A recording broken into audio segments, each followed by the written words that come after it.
Okay, hit it. It's Friday, April 10th, 2026, episode 288. I'm Patrick Serezna. And I'm Kevin Muir. This week, we welcome back to the show an old friend, Louis-Vincent Gave.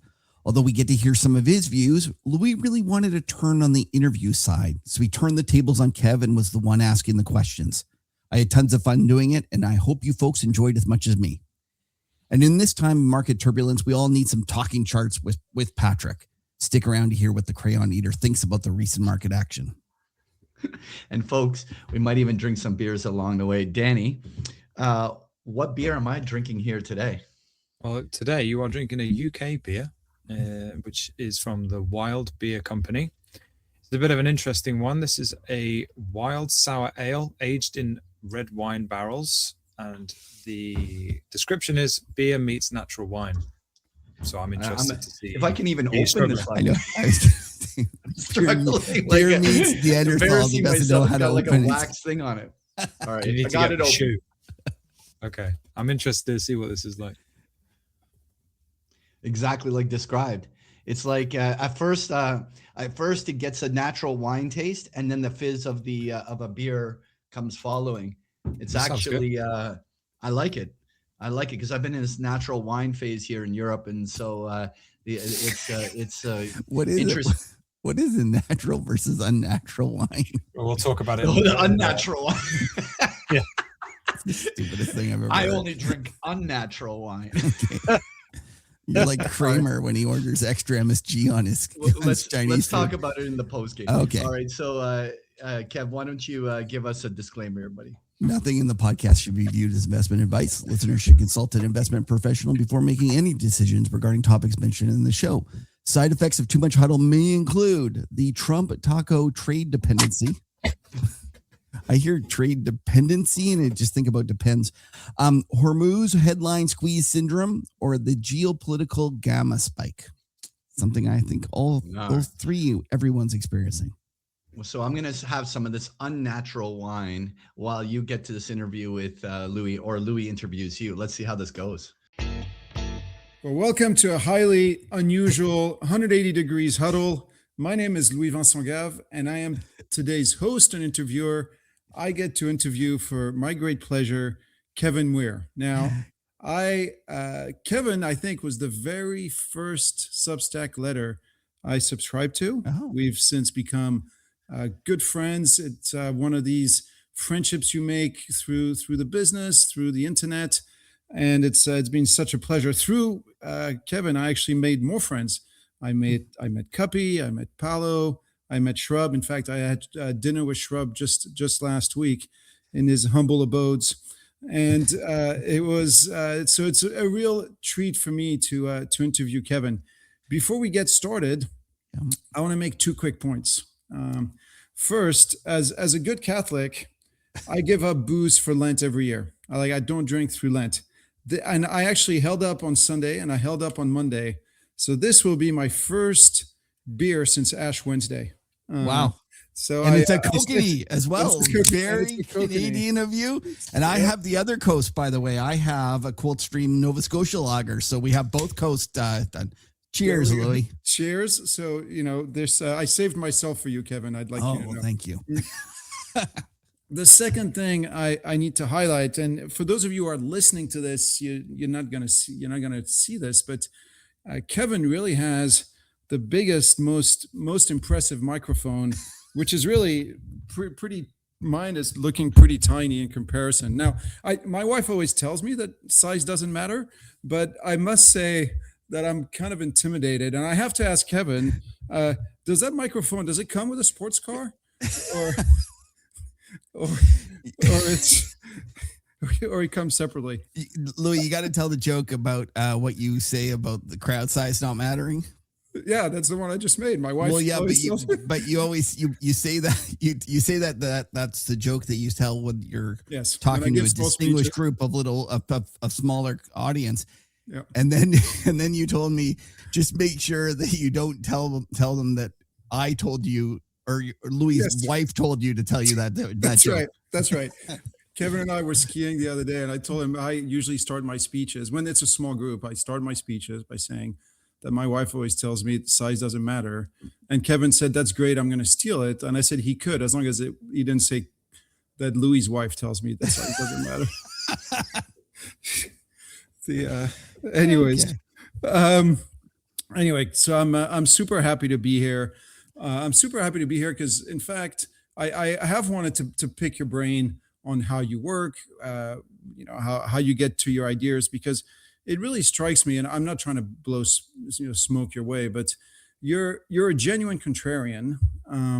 Not in that you come up with crazy ideas and then hold steadfast to them. You actually don't do that.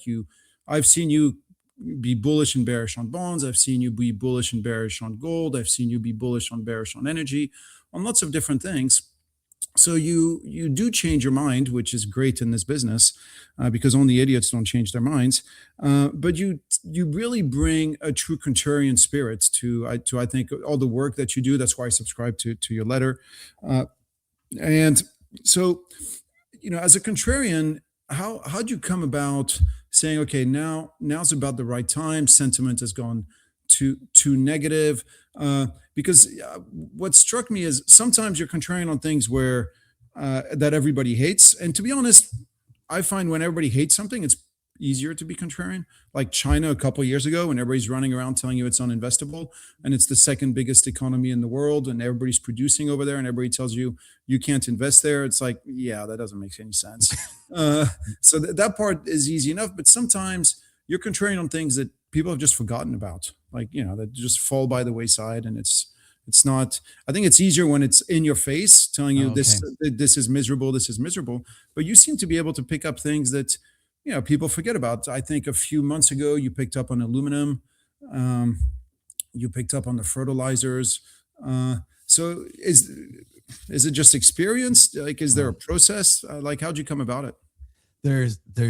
It's a lot of experience. And as you know, my tagline is all I bring to the party is 35 years of mistakes. I have updated it correctly now. And in terms of being contrarian, I don't know why I am this way. And I try to actually ask myself, because at times it would just be so much easier just to go with the crowd. I think it's one of these things about when you came into your financial career and like what you did. And I was an institutional equity derivatives trader, and I did index products. And a lot of my trading was very much taking the other side of the clients. They would come in and ask for an offering on, X $1 million of index or whatever it was, an offering on some calls or puts or whatever it was. And I was always on the other side. And so one of the things that I've kind of early on learned is that these institutions that are on the other side, they're just human beings like the rest of us, and they get it wrong a lot. And we made a lot of money going against them. And so it was just unfortunately one of these things that I've just ended up being, that's what I like doing. And Louis, it is a problem though, because one of the things that I've struggled with is I like being contrarian so much that when I get a trade on, I buy it well, and then all of a sudden people start to agree with me, I get uncomfortable. And that's just wrong, because the reality is that a lot for the meat of the move, everyone's going to trade. Yeah. No. And so one of the things that I'm trying to work on is that when I get that situation where I've actually timed something well, and I get it, I try to stick with it longer than I used to. And it's something I'm working on. I'm getting better.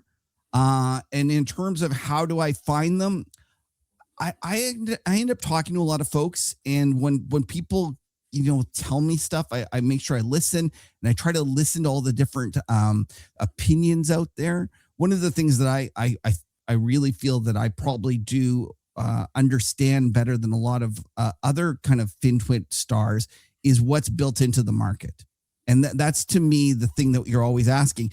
And I'm kind of shocked that people don't spend more time really thinking about that aspect of it, because if you stop and think about a trade, like let's just use an analogy of a sports bet.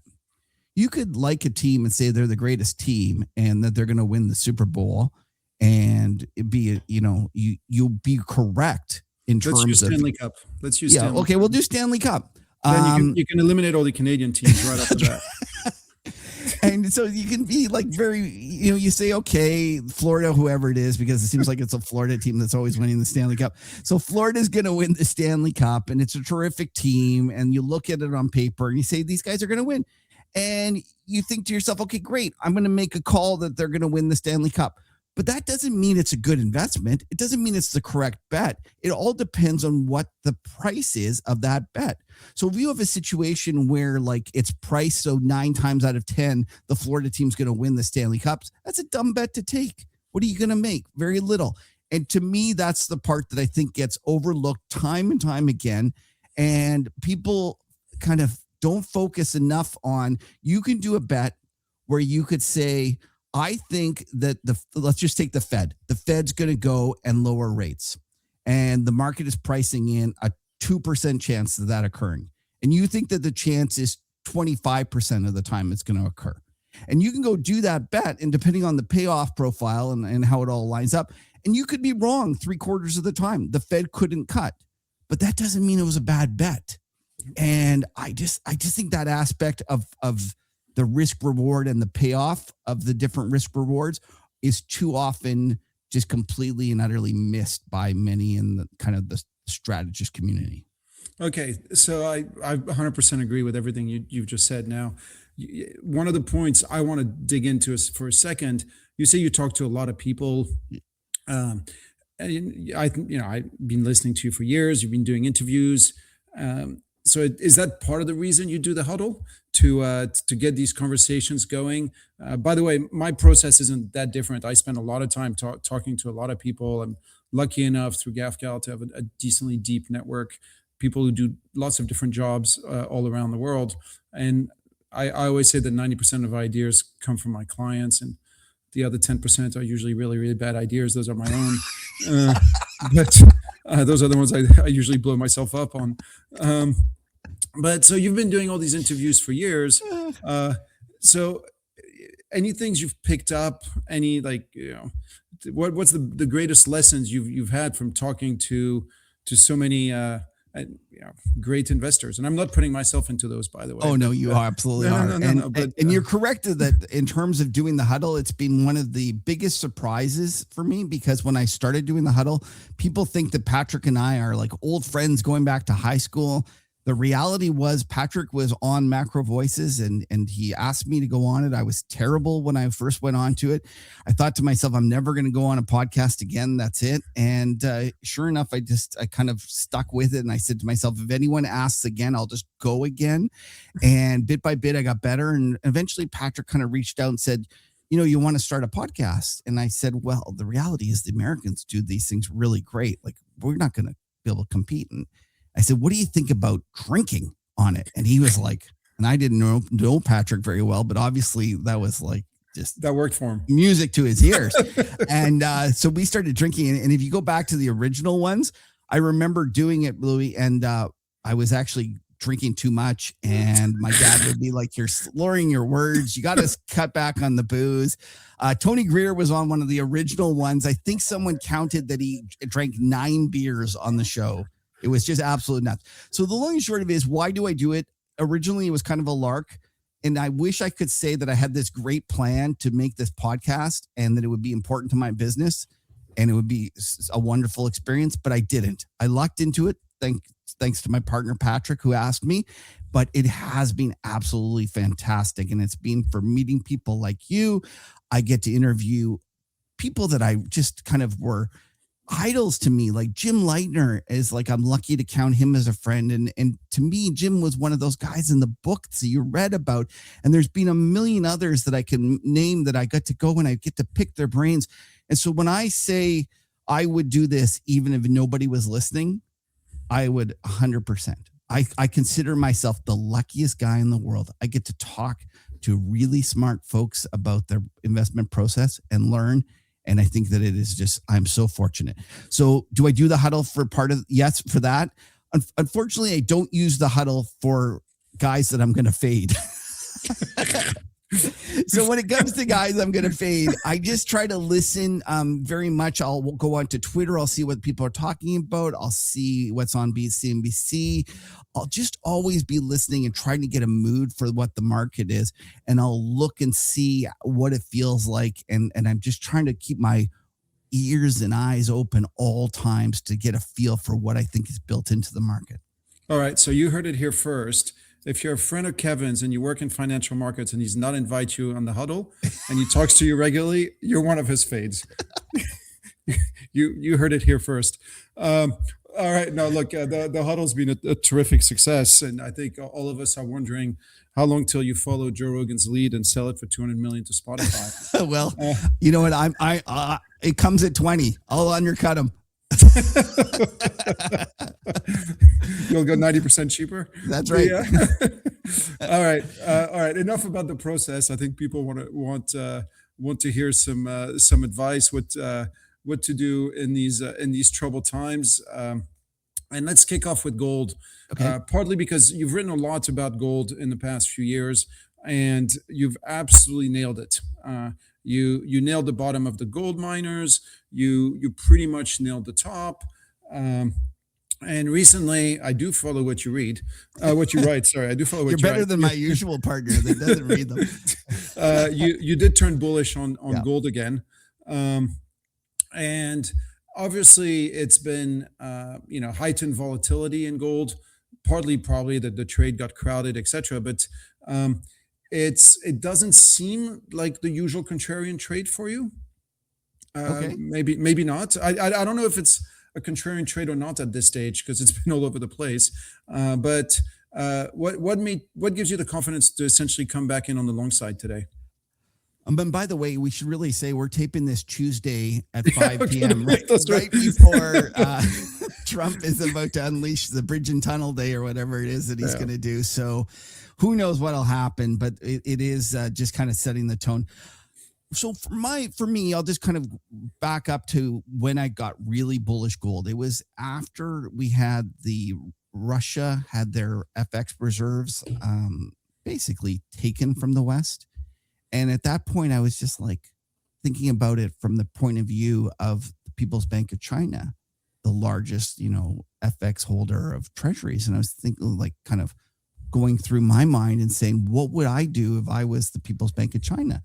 And it was very clear to me that the only thing to do was to start diversifying out of the treasuries. And I kept just focusing on the fact that you don't buy gold because of interest rates. You don't buy gold because of the dollar.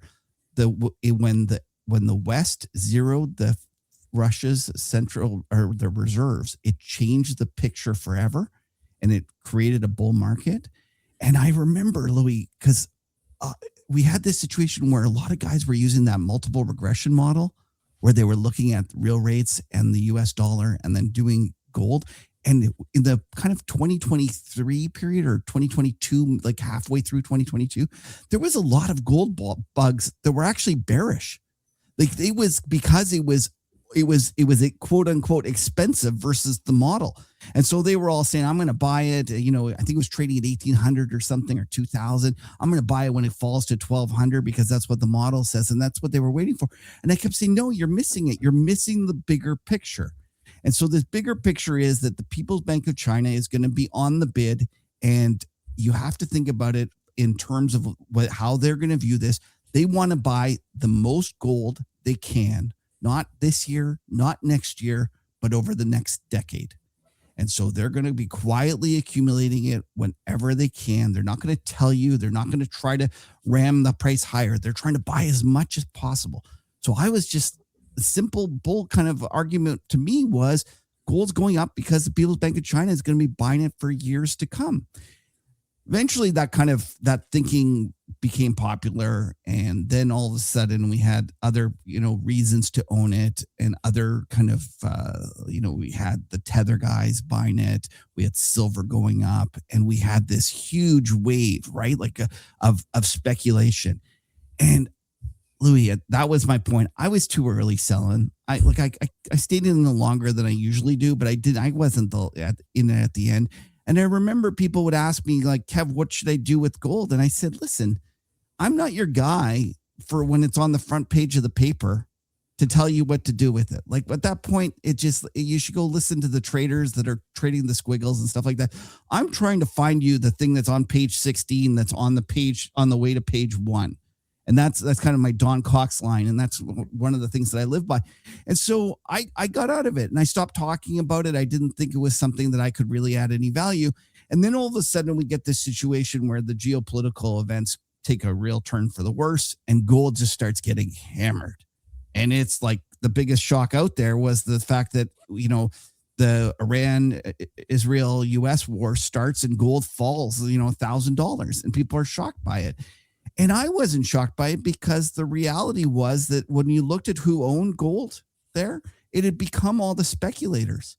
And they'd owned it for the wrong reasons. Like they weren't in it because they thought China was going to be buying for the next decade. They were in it because it was starting to go up and it was, the chart looked like it's going higher. And it just felt like a Bitcoin kind of mania to me. And that's what it had become. Wait. I thought we weren't supposed to talk about Bitcoin. Well, yes, that's right. The asset that shall not be named. Yes. And so when I looked at this situation where we got this back up in rates from the higher energy price from the geopolitical shock, all of a sudden we had this rinsing of positions where all these pod shops that were long the thing and all the late speculators that were long gold were forced to sell.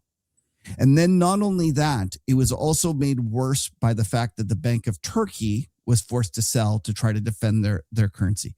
And if we remember back to 2022, do you think they were support they sold to defend their currency, or did they get margin called?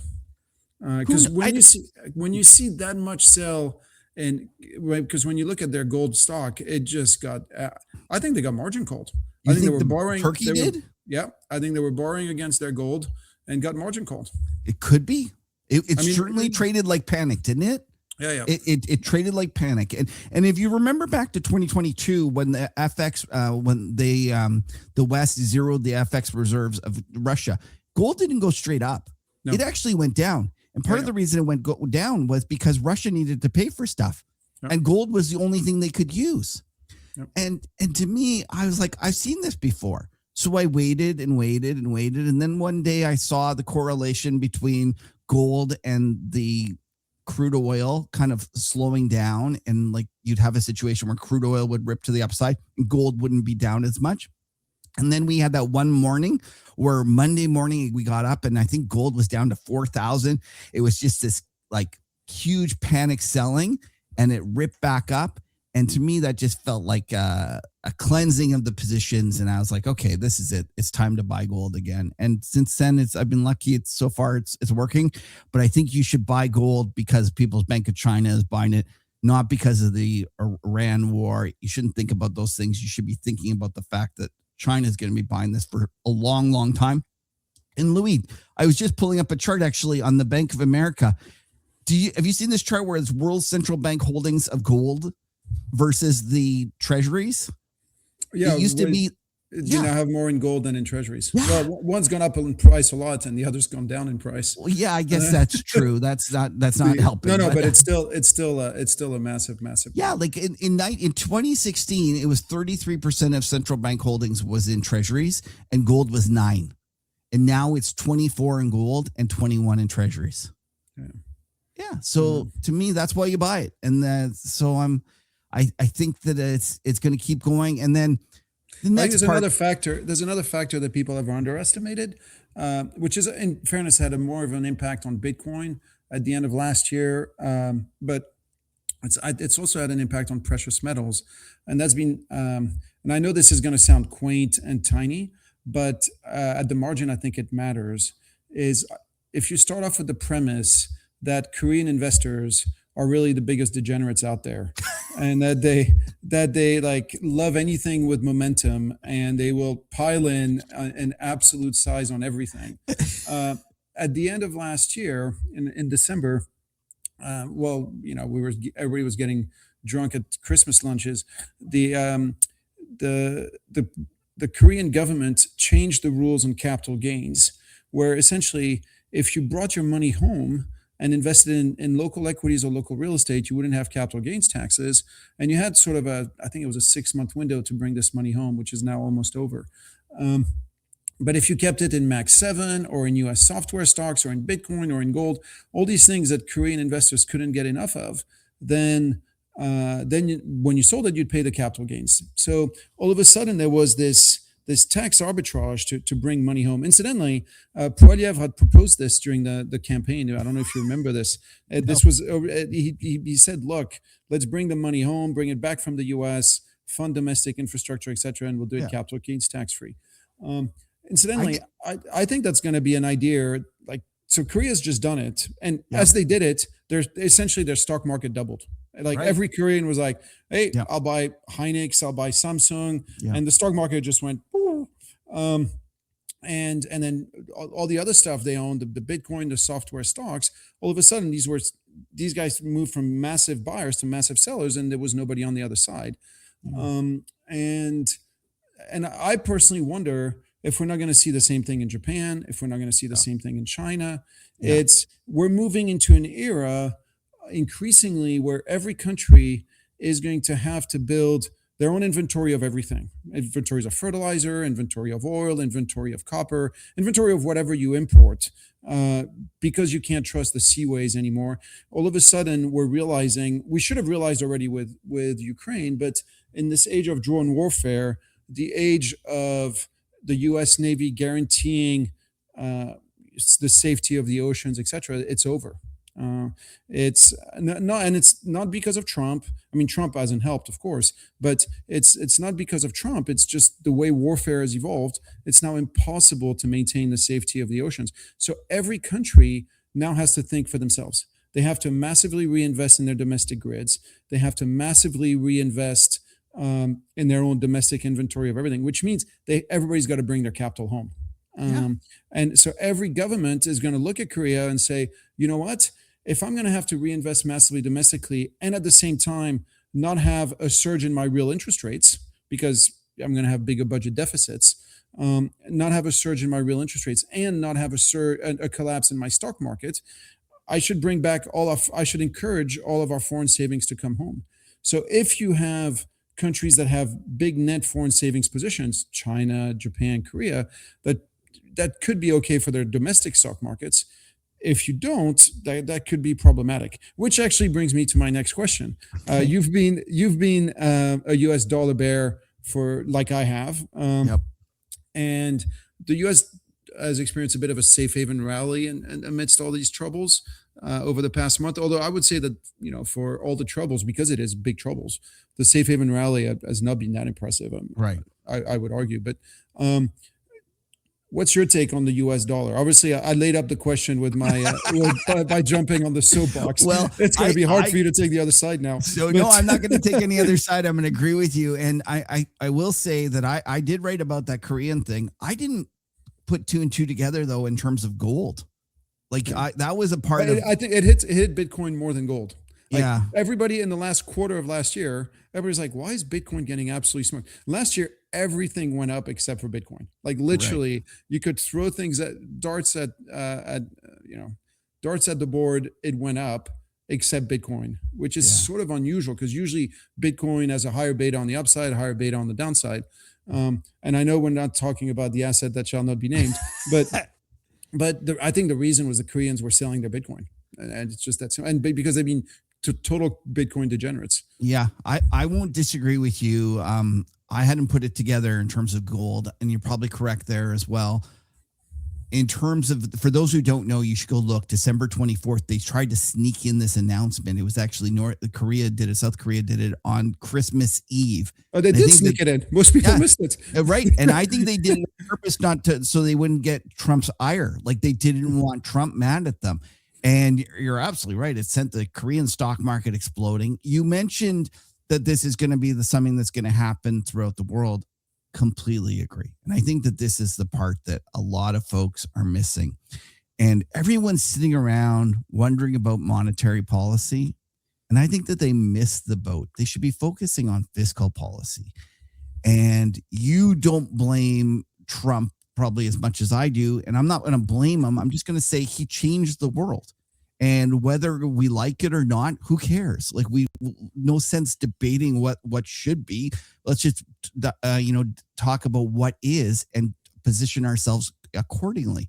And Trump has changed the world so that the rest of the world now all of a sudden needs to do fiscal stimulus. It's simple as that. And I don't think people appreciate how differing the fiscal policies were for the past few years.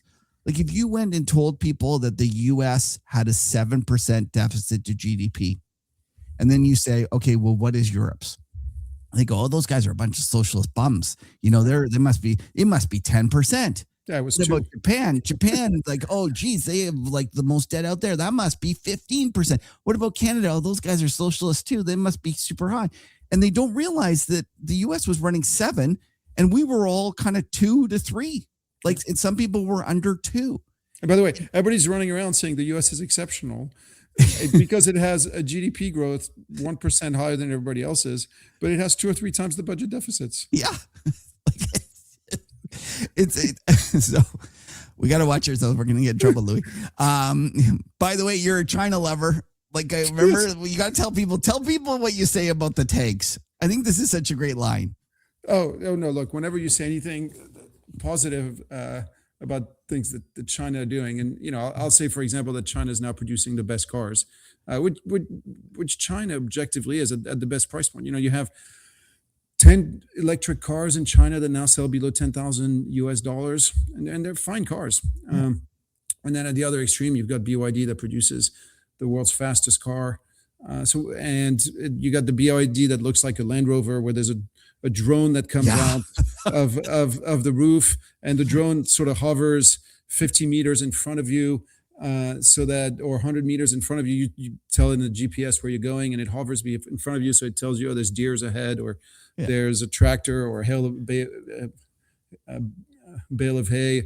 And obviously, it doesn't work in the cities. But if you're driving in the countryside, it can be pretty helpful. And anyway, so when you talk about this, people always ask me how much does the CPC pay you to say this, and whether I'm a communist for saying these things. And I always say, look, if you highlight that the Tiger tanks and the Panzer tanks were the best tanks in World War II, the easiest to fix and the most resilient, does that make you a Nazi? Right. And the answer is obviously not. There's some things that are just simple truths, and China is such a loaded subject that you can't say simple truths without people questioning what your motivations might be.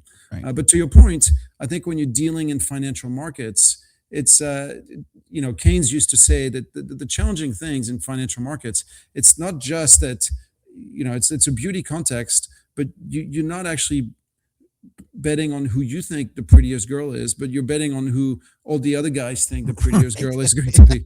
And that's the complicated part, right? It's figuring out who the prettiest is, that can be done, but figuring out to your point, how everybody else is positioned, that can be the challenging part. And for me, that's been a lot the story of China, in that there's a lot to love today about China. It's got the lowest cost of capital in the world. It's got the lowest cost of electricity. It's got by far the most undervalued currency. It's got the cheapest cost of labor, which as an entrepreneur, you'd love any one of these things. To have all of them together, it'd be pretty awesome. But for most people, there's still too much hair on the legs.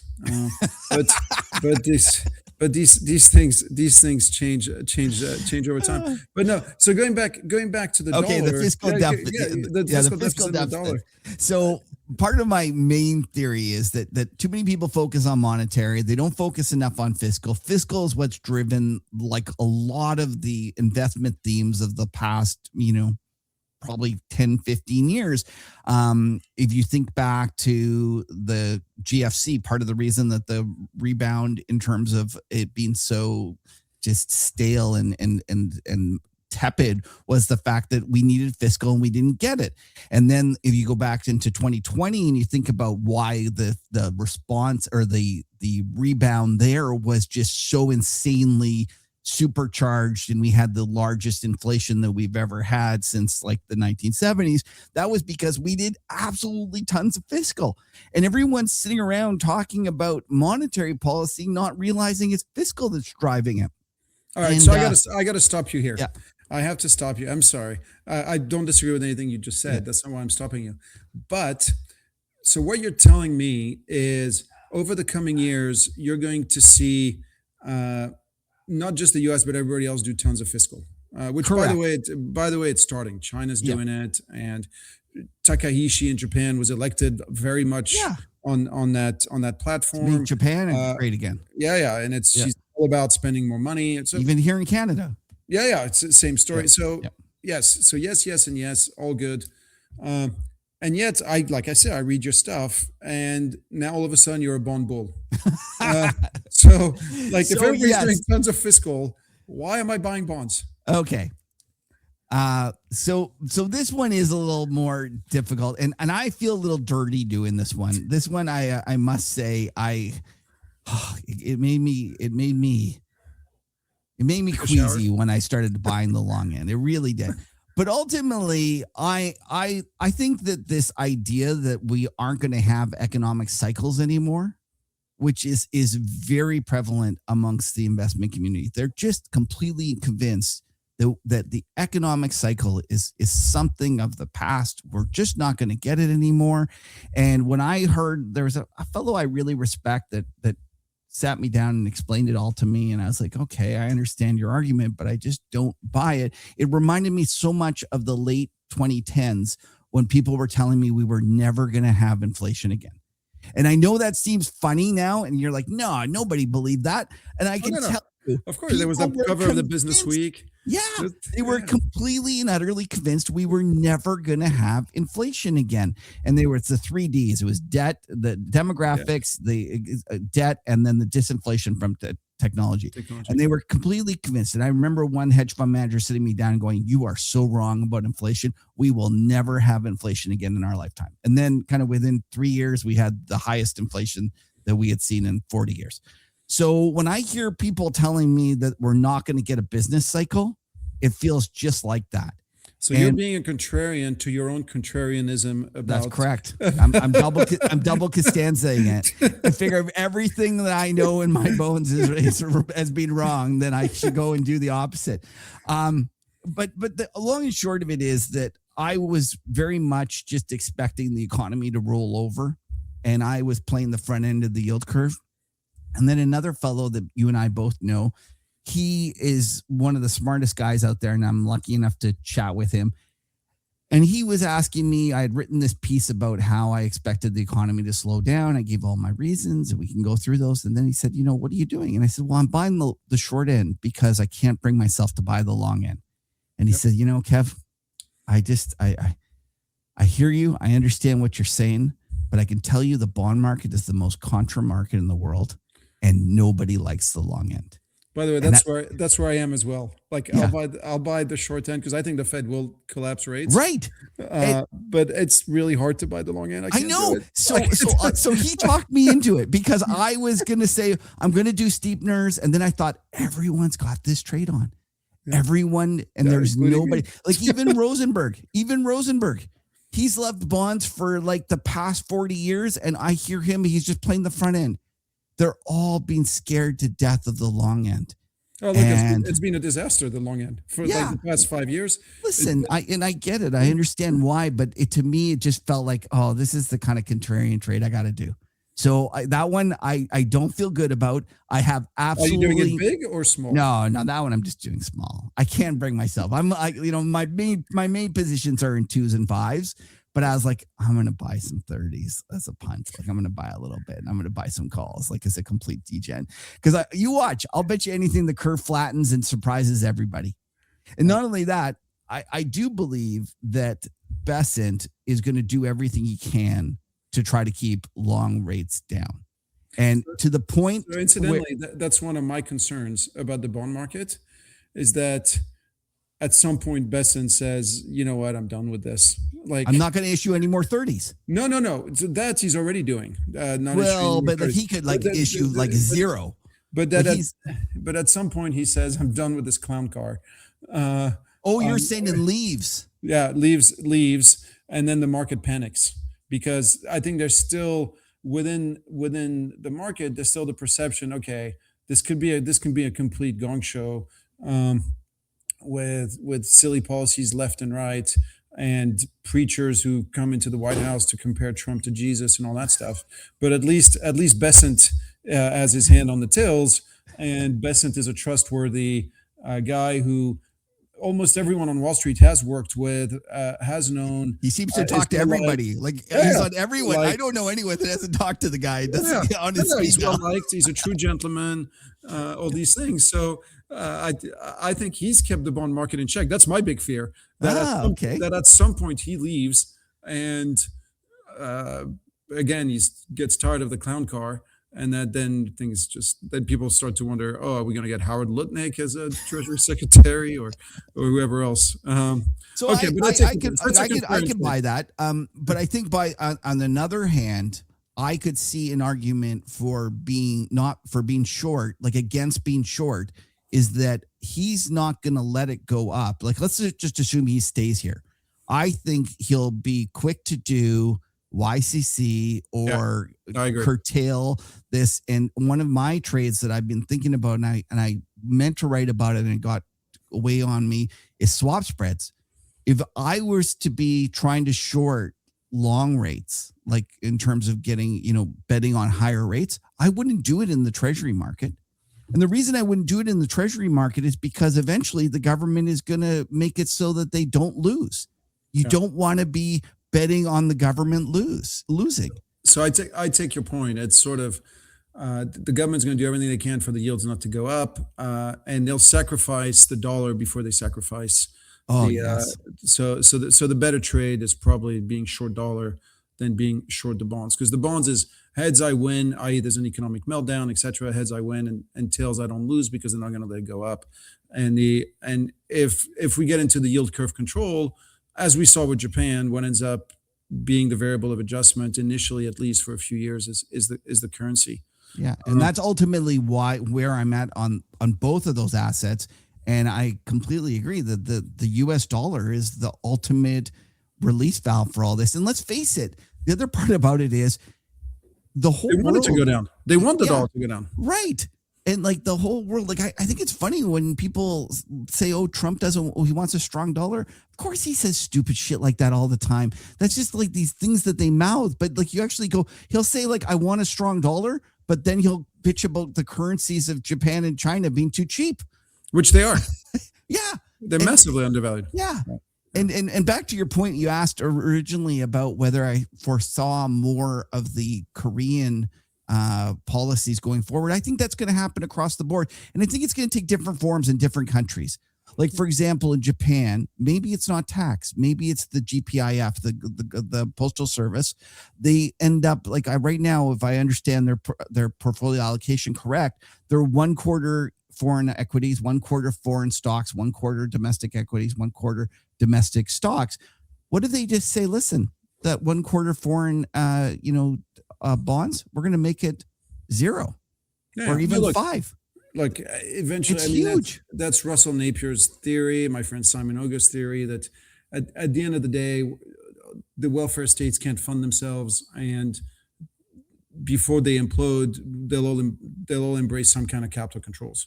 So it might be just full-on capital controls, or it will be the soft kind of capital controls, such as, well, if you invest at home, you get less taxes, and it might be soft capital controls like telling the government pension funds, boys, you're buying government bonds and domestic government bonds, and that's right. Which incidentally is pretty much where we are in Europe. If you're French, you buy a life insurance policy because that's the tax efficient way to save. And over the past 20 years, the ratio of which the life insurance policies have to have by regulation into domestic government bonds keeps on increasing to the point where it's basically government bond savings vehicles now.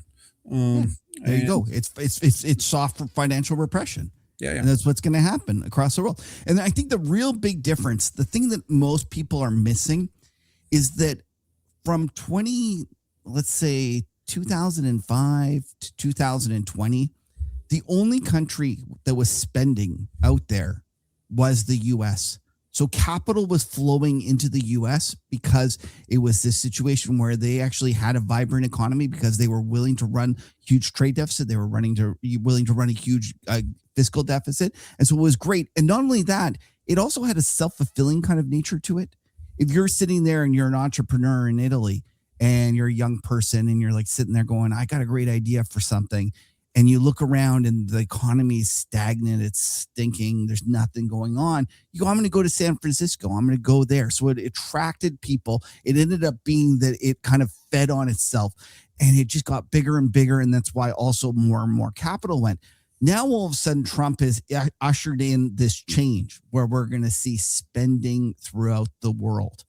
And one of the things that I think is interesting, Louis, that a lot of people just aren't thinking about is that when you think about the messages the bond market sent, if you think back to the Liz Truss moment, that was the bond market telling the UK government that they were spending too much. So we all agree and everyone fully accepts that that's yeah, I don't know if I agree with that, but anyway, I'll let you. Okay, well, so eventually though, here's a question then. If the government spent too much, would the long end eventually go up in yield? No, I think it does. Yes. Okay. Yeah. So it's a signal, and so maybe it's not the Liz Truss. Maybe that was more just her stupidity or whatever. But the long and short of it is we all accept that as a signal. But why did we not accept negative yields as a signal that the government wasn't spending enough? We had obscenely negative yields throughout all Europe. And what were they doing? They were trying to cut their way into prosperity. It was the stupidest thing in the world. And no, look, yes, it was.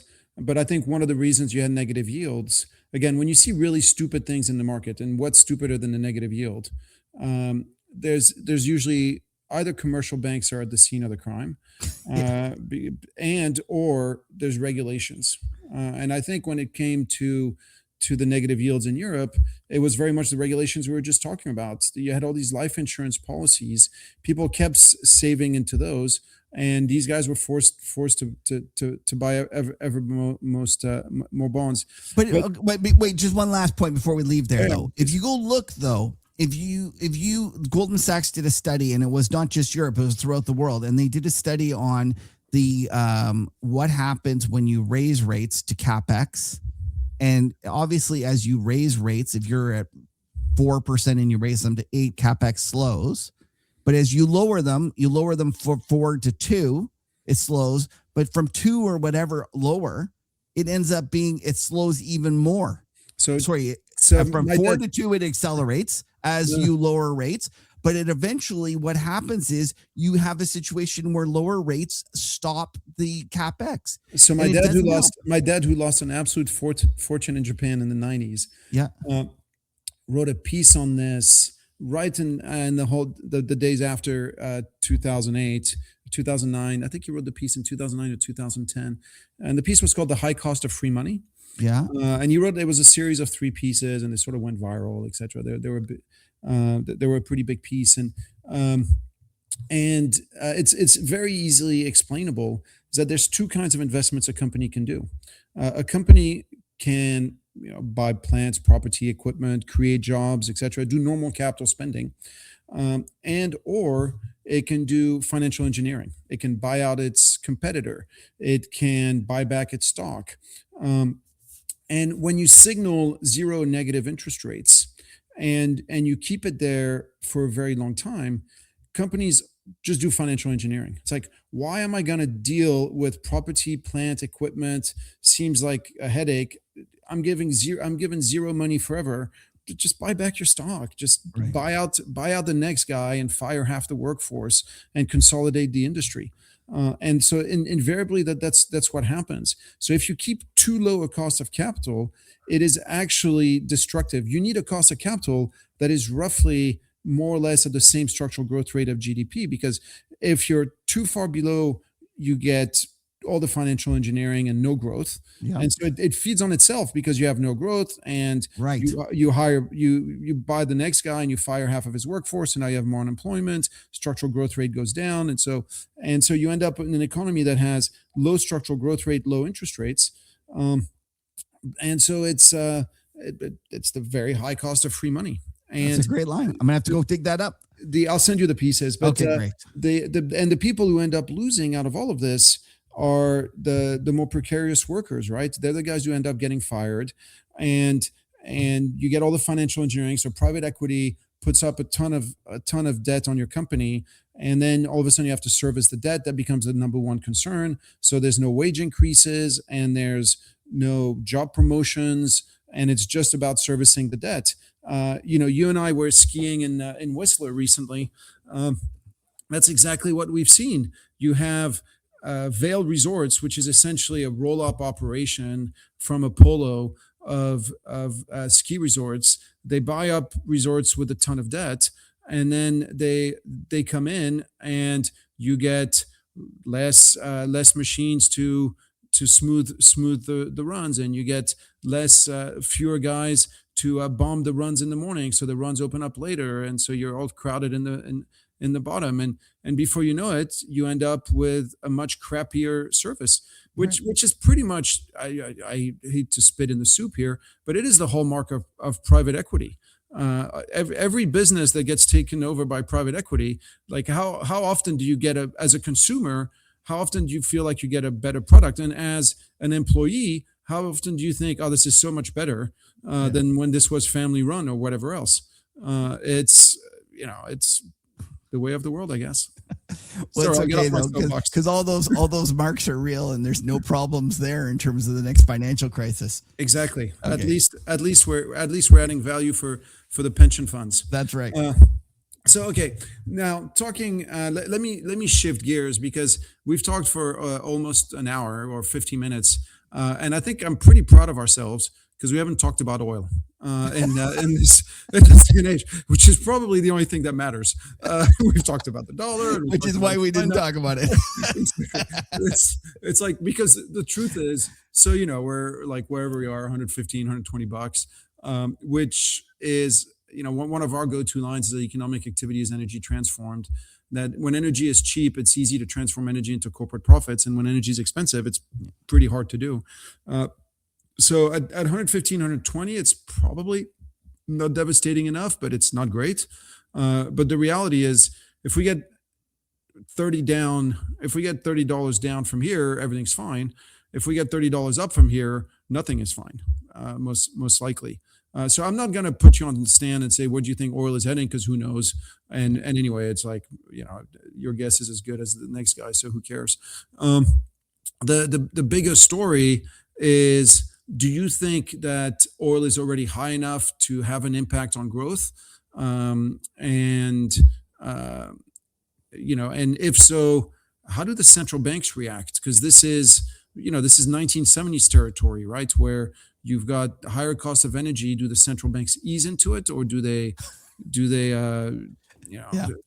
what do they do about it? Okay. So do I think that energy is high enough to already affect growth? Absolutely. And I have been very much in the camp that the economy is being perched on a precarious ledge. And I think all you have to do is look at the employment out there. There's lots of negative kind of signals coming out of the employment market. I know everyone will talk about the great employment report from last Friday. Go dig into it. Go look and see where the jobs were created. It was all education and healthcare, right? Yeah. I actually created this, table and went and looked at it. And I was shocked. I was like, this is crazy. This is all just one section. So yeah, sure. Those are jobs that we obviously need as the population gets older. But the reality is that it's not doing anything to make us more productive. So I was already on the camp that this economy is just sitting there waiting to go over. And when you go look at previous market tops and economic tops, go look at the last two big ones that weren't COVID, because let's just put COVID aside, because that was obviously fake. It was obviously an induced Recession that was very quickly met with tons of money spending, like fiscal stimulus, like we've never seen before. So who knows like how to actually put that into the economic cycle. But let's look at the other two. Let's look at 2007 and let's look at 2000. 2007, oil rallied 190% going into the kind of the top there. And in 2000, people, it's that a lot of times people don't actually put this in. They talk about the dot-com bubble and they forget that there was a 245% increase in crude going into that one as well. By the way, can I add another one? Yeah. I'd invite you to also look at 2011, 2012. Now, I know it wasn't a recession in the US, but it was a hell of a crisis in Europe. Right. And you know, maybe I'm showing my Frenchness here, but essentially, if you remember, what you had Fukushima, and Japan says, okay, fine, we're shutting down all of our nuclear. And Merkel, who was undeniably the worst chancellor since World War II, says, "Oh, we're doing the same, even though there's no, geothermic or geo risk in Germany." She turns around and says, "We're shutting down our nuclear as well." And the oil price the oil price just shut up. No, and didn't Trichet cut? I mean, raised rates twice. Yeah, he raised interest rates in that. And then you had countries like, and to add insult to injury, if you remember, it was the Arab Spring. So we also decided to take out Gaddafi. So we take Libya out of production for a while. Yeah. And then you had, if you remember, Spain, Greece, Portugal, Italy, all were running, not massive current account deficits, but sort of 3% current account deficits of GDP. And because of the energy crisis and the energy prices shooting up, they went to 5. And so they started to hit the skids at 5. And that's when Germany, having said, we're not doing nuclear, that's when Germany also said, we're not going to help you guys. So Merkel made the European crisis not once, but twice. So it's not just all this to say that it's not just 2008 and 2000. I would throw in 2011 as well. I'm sure, and there's more. I think that there's a lot of other ones. And by the way, for the next person who's interviewing Louis, and you want him to go on a real rant, ask him what he thinks of Merkel, because I just said it. That was the tame version, folks. That was the tame version. So going back to the oil, I think that even regardless of what the central banks do, the fact that the market is already tightened on them is gonna push us into a slowdown / recession. And the other part that I didn't quite understand until I went and clipped this shipping expert who explained that even if tomorrow all of a sudden there's a ceasefire and ships start coming out of the going through the strait tomorrow, it is going to be months before all this gets cleaned up in terms of the way that the oil system works. And although I'm not going to make a decision, a call on, what's going to happen over the short run, I'm very skeptical that the world has become anything but a much more dangerous place that makes it much more difficult and expensive to ship oil. So I'm in your camp. And I don't think oil might go back down $20, $30, but we're not going back down to 45 or 40. And I think when the other part of the equation is that Trump will say, oh, it doesn't matter, we have lots of oil. That's fine. So what this means is that Exxon and the American oil companies are going to be making excess profits, and everyone else that is a user of that energy, it's a tax, like everybody. And so we just buy Exxon and Chevron, or do we worry? So my concern on this, by the way, I've been super long energy stocks, but one of my concerns, a bit to your point of when this trade starts working, I'm like, oh my God, what's wrong? I'm actually making money. This is really unusual. People agree with me. I don't like this. Yeah, what is going on here? Well, by the way, you guys were earlier than me, and I actually was pretty patient on oil. I sat there and waited and waited and waited, and the only reason I was able to wait was because I remember you guys going, I don't understand it. I don't understand why the energy stocks aren't going up. And I've seen that with my friends before, and I've always known they're going to be right. but you have to wait because there's going to be kind of a puke point. And so I was waiting for the puke point, and that point came with Venezuela. Remember that? That was the point of maximum bearishness. When actually, that made me more bullish on oil Venezuela, because I was the same way. I came out of Venezuela thinking, if you're China, you got to build up oil inventories like crazy. 100%. If you're India, it's like I thought like. But the market took it the other way, and that was my point. That's when I wrote my piece up and got bullish, and I was like, "This is it. This is the puke point." Well, you know that energy. Few people realize this, but it's now obviously the best performing sector year to date, best performing sector over the past 12 months, but also the best performing sector over the past 5 years. Yeah, and still few people own it. But so my concern, is that in Europe, the French government, the British government are going to say, "Oh, you're making outsized profits. Let's put in a tax on you," because that's how we roll. And that in the U.S., Trump turns around and says, "You know what?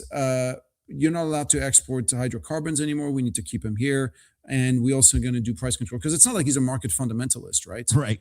So he's going to come into the midterms, and if the energy prices are very high coming into the midterms, I don't think he can accept that tax. So he's going to turn around and he's going to pull a Nixon. That's what Nixon did. Put in price controls. So at least that's one of my concerns. So I'm scratching my head on this. It's okay. There's energy is going to be a problem. I agree with you. It's going to be a problem for months and months to come. But how do you hedge that in portfolio? What do you do about it? I still think it's underowned, Louis. Like, it's definitely underowned. There's nobody. There's very few that own it, and I it's hear 4% of the S&P 500. And the other thing is, I went and looked at the price of gasoline, and it feels like it's really high, but when you deflate it for inflation, it's actually not that high.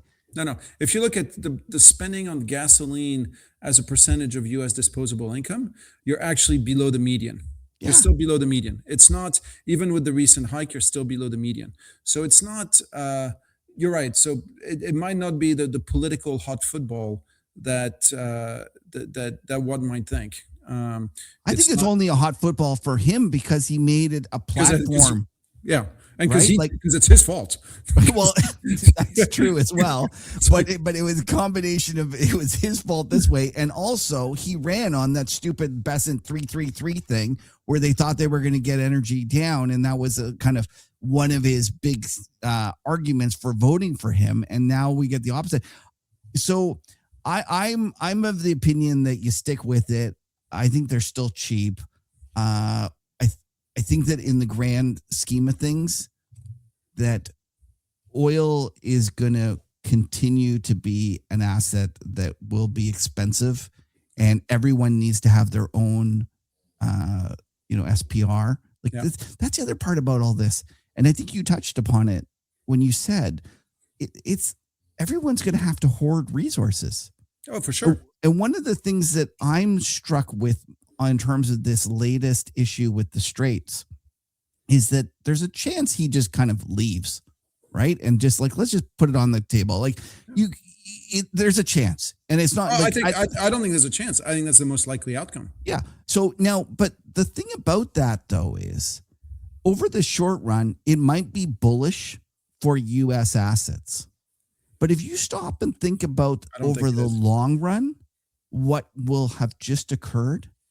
The U.S., who in the past was the world's cop, who was the person that said, "Don't worry about having a military, a big navy, because we're going to take care of it. We're going to keep the sea lanes straight. We're open. We're going to keep free trade." These were all fundamental things that the U.S. believed in, and they convinced the world that they were going to make sure that they were going to continue to exist, and that this was the order, the fundamental geopolitical order.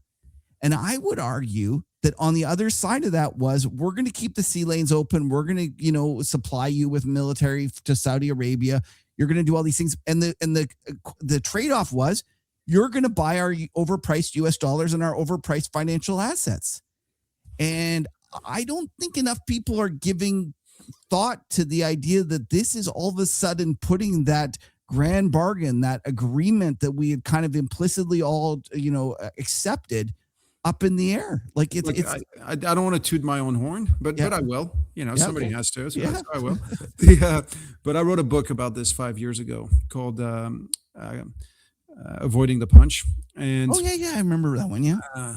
no, the idea was that it goes back to a story. It was a guy called Walter Spanghero. He used to be a big second row number 8, played for France in the forwards, massive guy, sort of 6'6", and he had a nose, like massive nose, like smoke under the shower kind of nose, like absolutely enormous. And he got into a fight with his opposite number, and in English, in the game France versus England. And he was asked about the fight afterwards, and he said, "Well, it's a good thing that my nose was there to block the shot. Otherwise, he would have hit me straight in the face."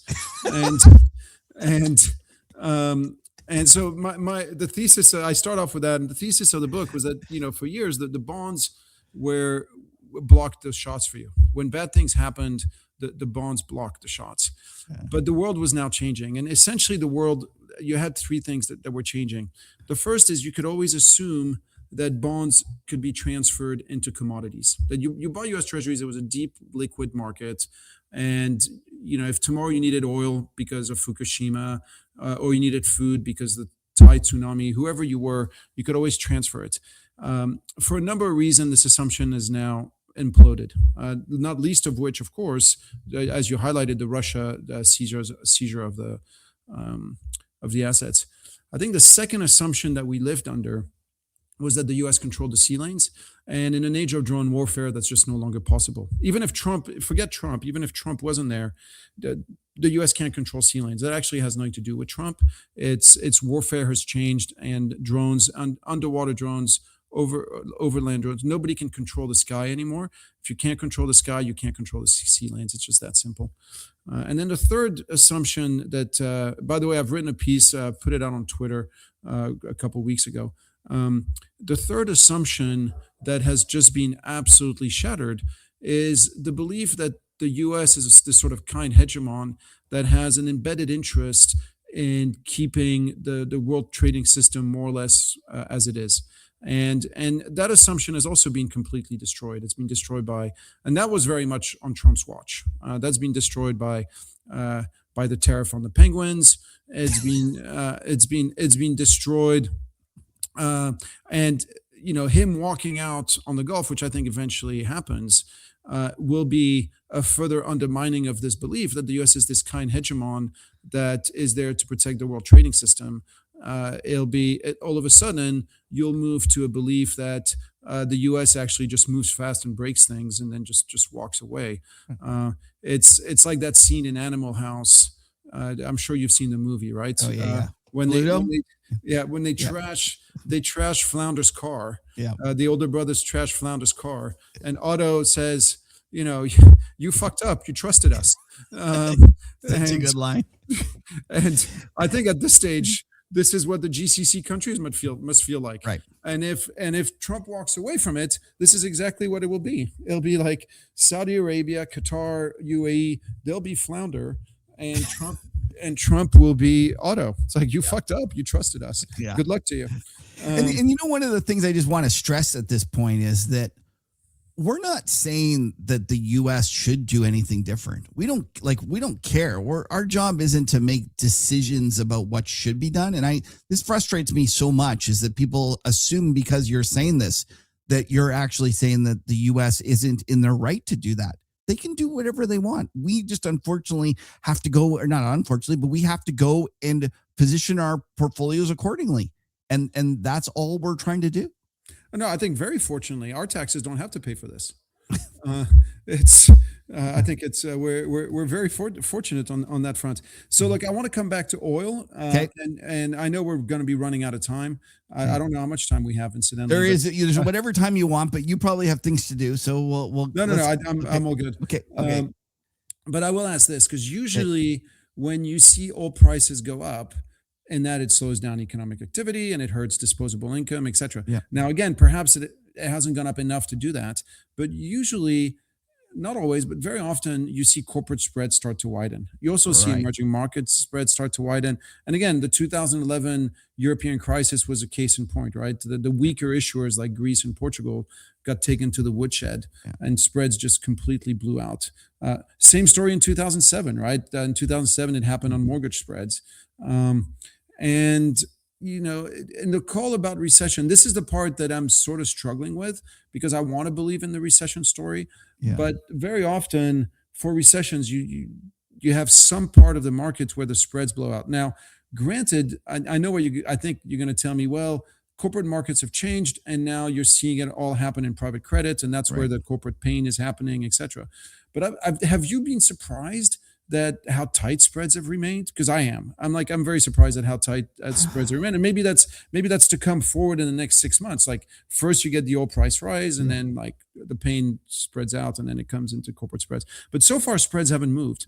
Well, not only that, they rallied up to new tights. And like, if you go look at a Yeah. total return, I just like, because I'm short these things, so I can tell you that they just blew out to new. Like, if you're short them, the total return is now like positive on them. I remember when you told me you were short these things, you had a full head of hair, and Yeah.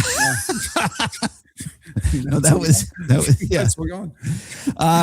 No, I've and not only that, I'm missing a lot of fingers as well from that. The hair's gone and the fingers are gone, and I'm working on my toes now.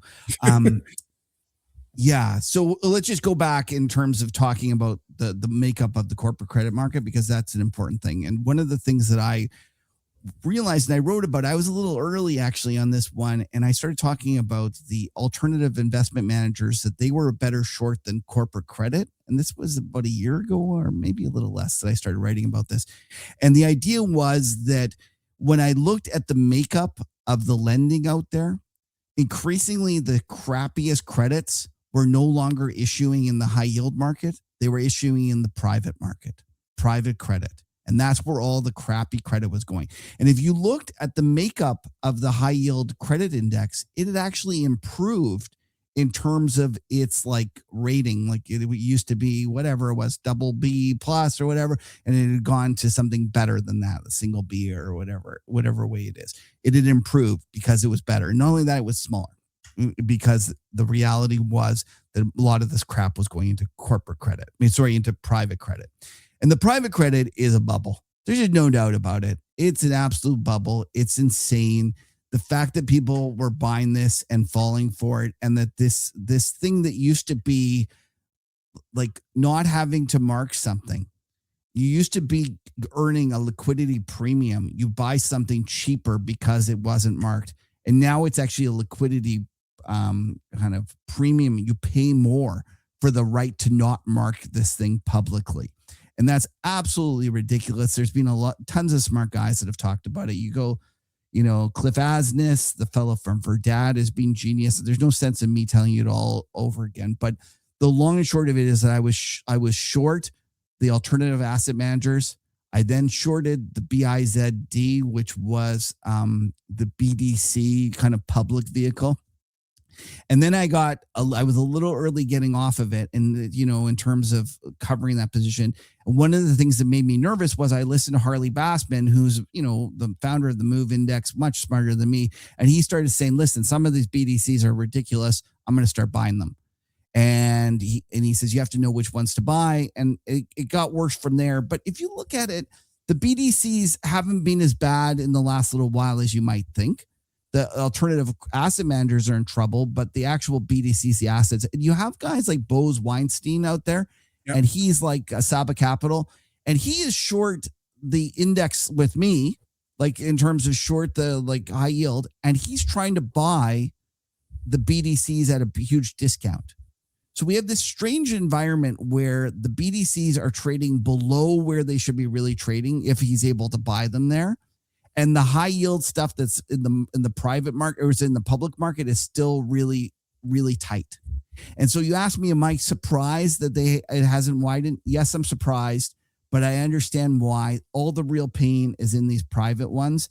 And what we're going to need to see is the economy to actually roll over before the public market actually gets bad.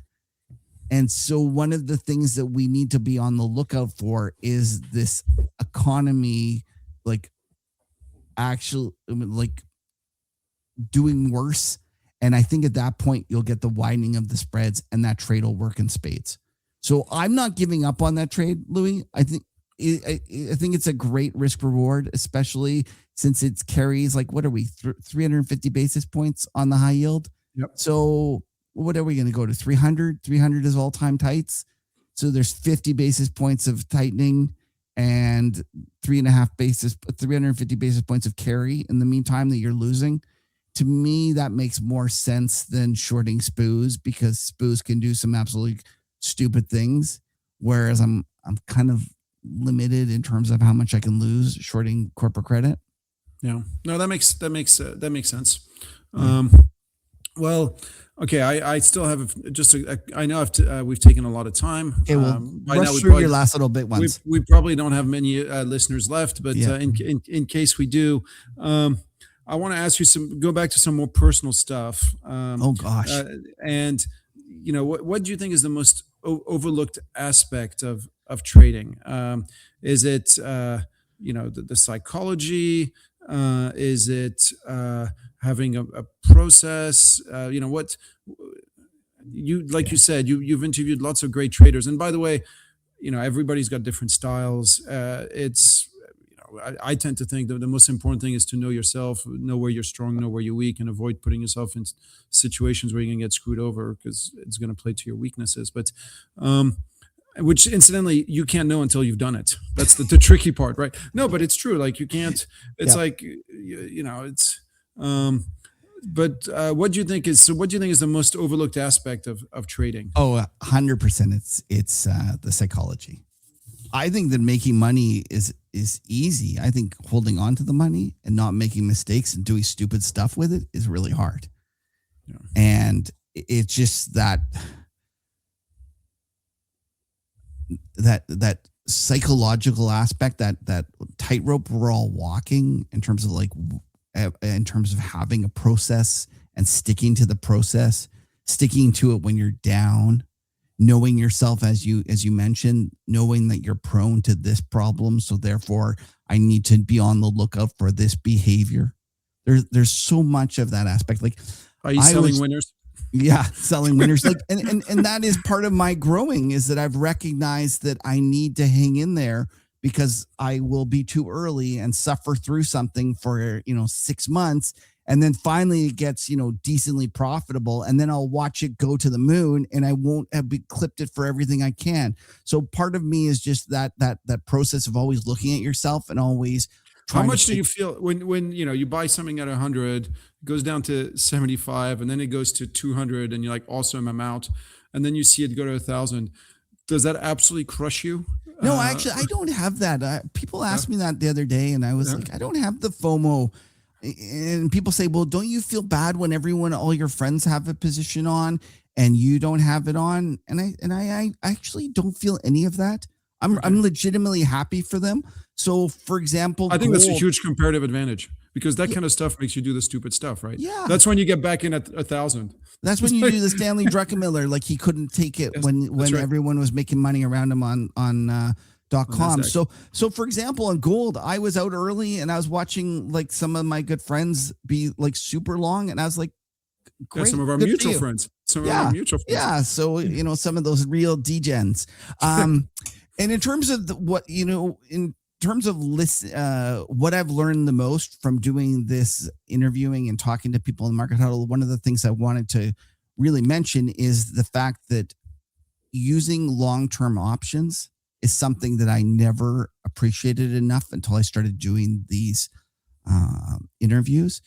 And I was fortunate to be good friends with a buddy, Morris Sachs, who unfortunately passed away way too early, but he was instrumental in terms of helping me understand. And there's other people like Jim Leitner.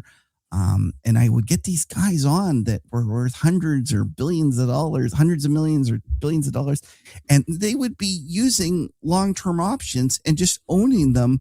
And that was the way that they created the leverage that they needed. And the fact that it was long-term gave them the patience to sit with the position. And I was raised, on an institutional equity desk, and we were always trading short-term options, and we were always short. And it made sense to be short because index options generally traded above realized to the actual volatility. And so it made sense for us to be short.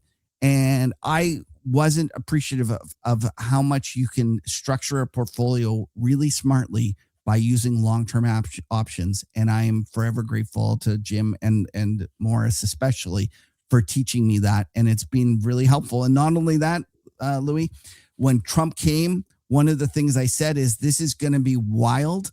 It was going to be make macro great again. And I thought to myself, I just need to be long vol. So one of the things that I've been consistently preaching is that in this environment with Trump, anything can happen. And this is the perfect environment to be long-term vol.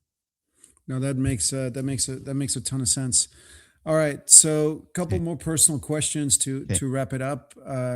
You and I were skiing in Whistler not that long ago, and I've listened to you for years, and everything on your podcast has always been about bashing Whistler. And now I expected you came here. I expected to see a double black flip off Air Jordan, and I was sort of disappointed when the I was backflip fat and bad. Yeah. So the backflip didn't open.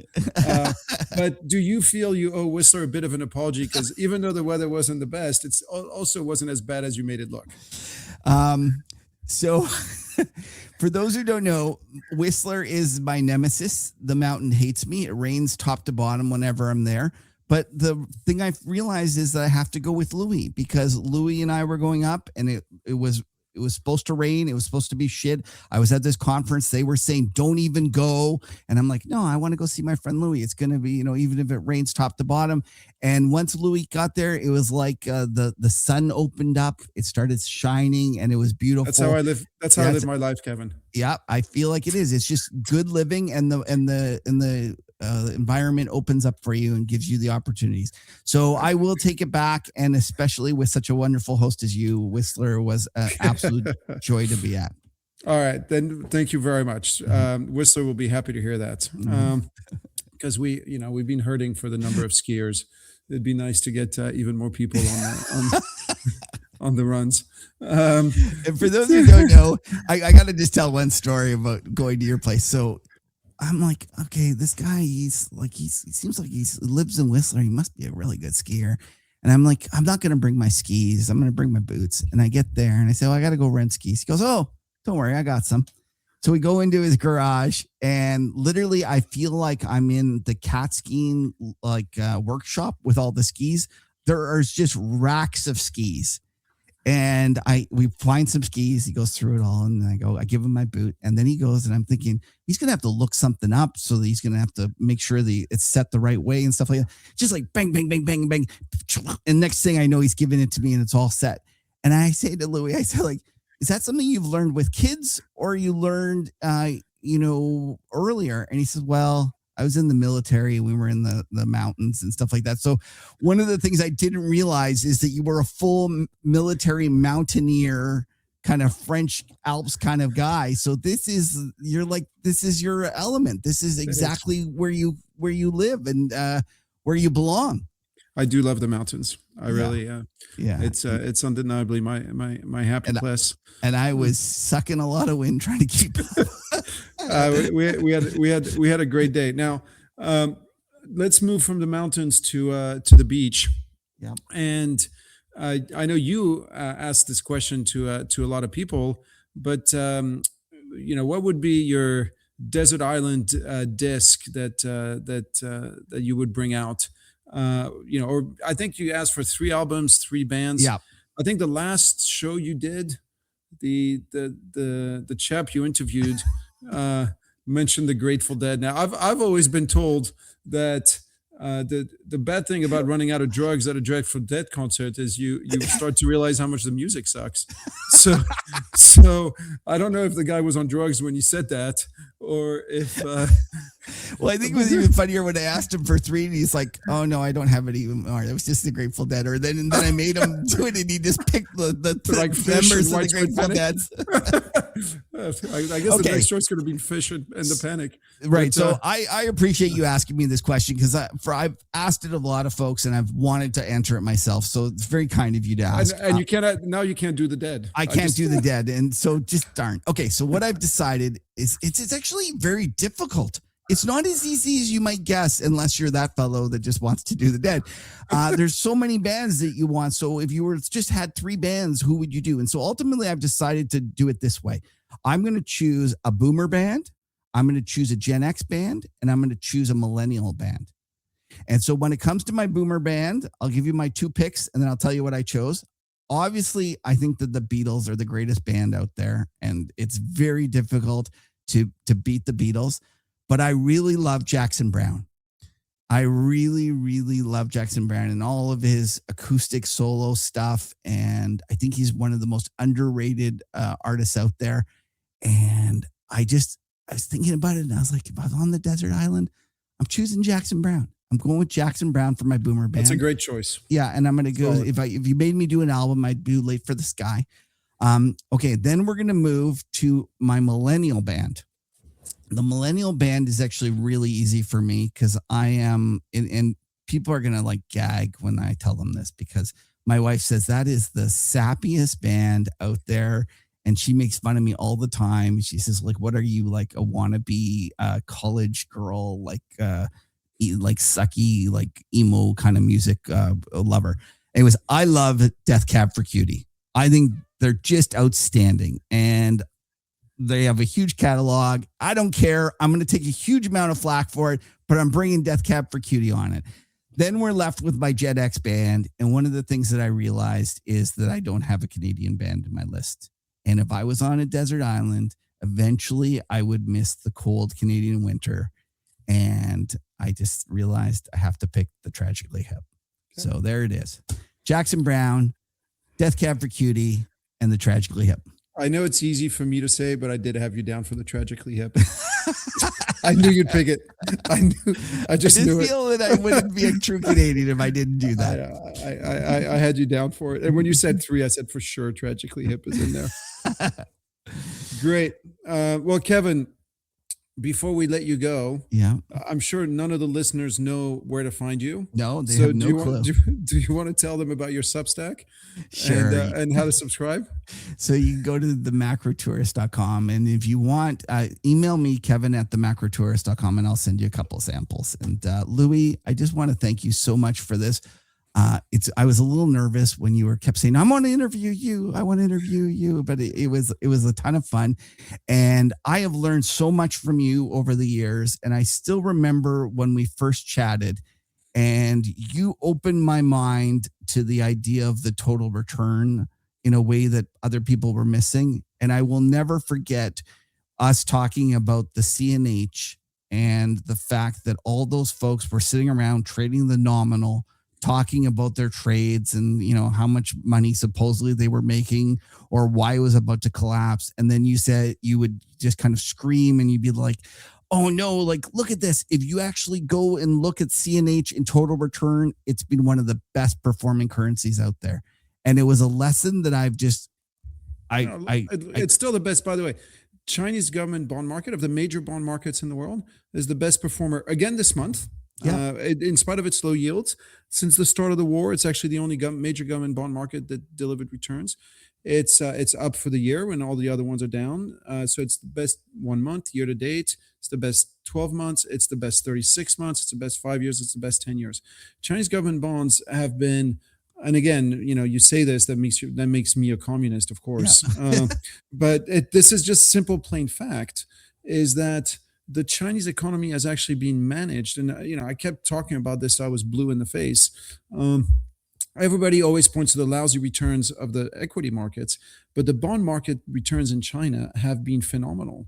It's an economy that has been managed for bond investors, very much unlike ours. Our economies for the past 5-10 years have been managed to the detriment of the bondholders. The bondholders have been the total patsies. And that's why I struggle with the long-term trade on bonds, because I continue to believe that they'll be the patsies. There is no other way. But even and the other thing that you what I really respect about you is your willingness to just say, like, this is what's made you money. So, like, why would you go and do what's cool? I'd rather make some money, and that's ultimately what you've done. And I was shocked by the 60-40 portfolio the other day that you highlighted, how the 60-40, even in China, it's crushed it. Yeah, it's crushed it. Yeah, like, because the bonds have done so well, and the 60-40 in our countries have done so badly because the bonds have been so bad. So if you had a 60-40 and you kept rebalancing into an asset class that kept sucking wind, that's 40% of your portfolio. That was absolutely just dreadful. And your willingness to go and point those things out, and also to make friends. Yeah, to make friends. No, I'm kidding. And you're no, but you're really good. And I've never seen you get upset about anything. And I feel like people will very much. I get upset. I know you, but I really, you're kind of an inspiration to me when I see you just kind of water off a duck's back. And, you're very much, I have this line, I see you in the machine, meaning no sense arguing about something. Like, we each have our opinions and we'll put our trades on. And I've always just really admired that about you. And that's very kind. And for those who don't know, by the way, you should go, and if you're an institution that doesn't get Louis' research, you should go and you should ask and you should go find out about it. Because I was shocked at how the breadth of it. I expected it to just be Louis talking about one thing, and then I was shown the thing, and I was like, holy smokes, this is a huge firm with lots of different opinions and lots of terrific analysts. So if you're an institution, it's a payroll to make every month. Yeah, that's right. If you're an institution, and it's not just, and it's very much I think too often people have pigeonholed you into thinking you're just a China bull, and that's the only thing that you bring to the table. And you end up talking about that because it's popular, but there's a whole bunch of other aspects that you write about and explore. And I think that if you're an institution or a high net worth individual, I highly suggest you go and check it out. Well, that's so kind of you to say. And I think I want to leave it here then. Okay, that sounds great. Thanks you so much, Kevin. Louis. Really appreciate it. Thanks. All right, Patrick. We didn't get a chance to do Talking Charts with me and you last couple weeks ago. So it's been a whole month since I've done this. So absolutely, I'm looking forward to hearing what you have to say. Well, yeah, for sure. No, I had a great chat with Cuppy last time when we did this episode, and now it's time for me and you to take a dive into, because I'd have to say the last month a lot happened, right? Exactly.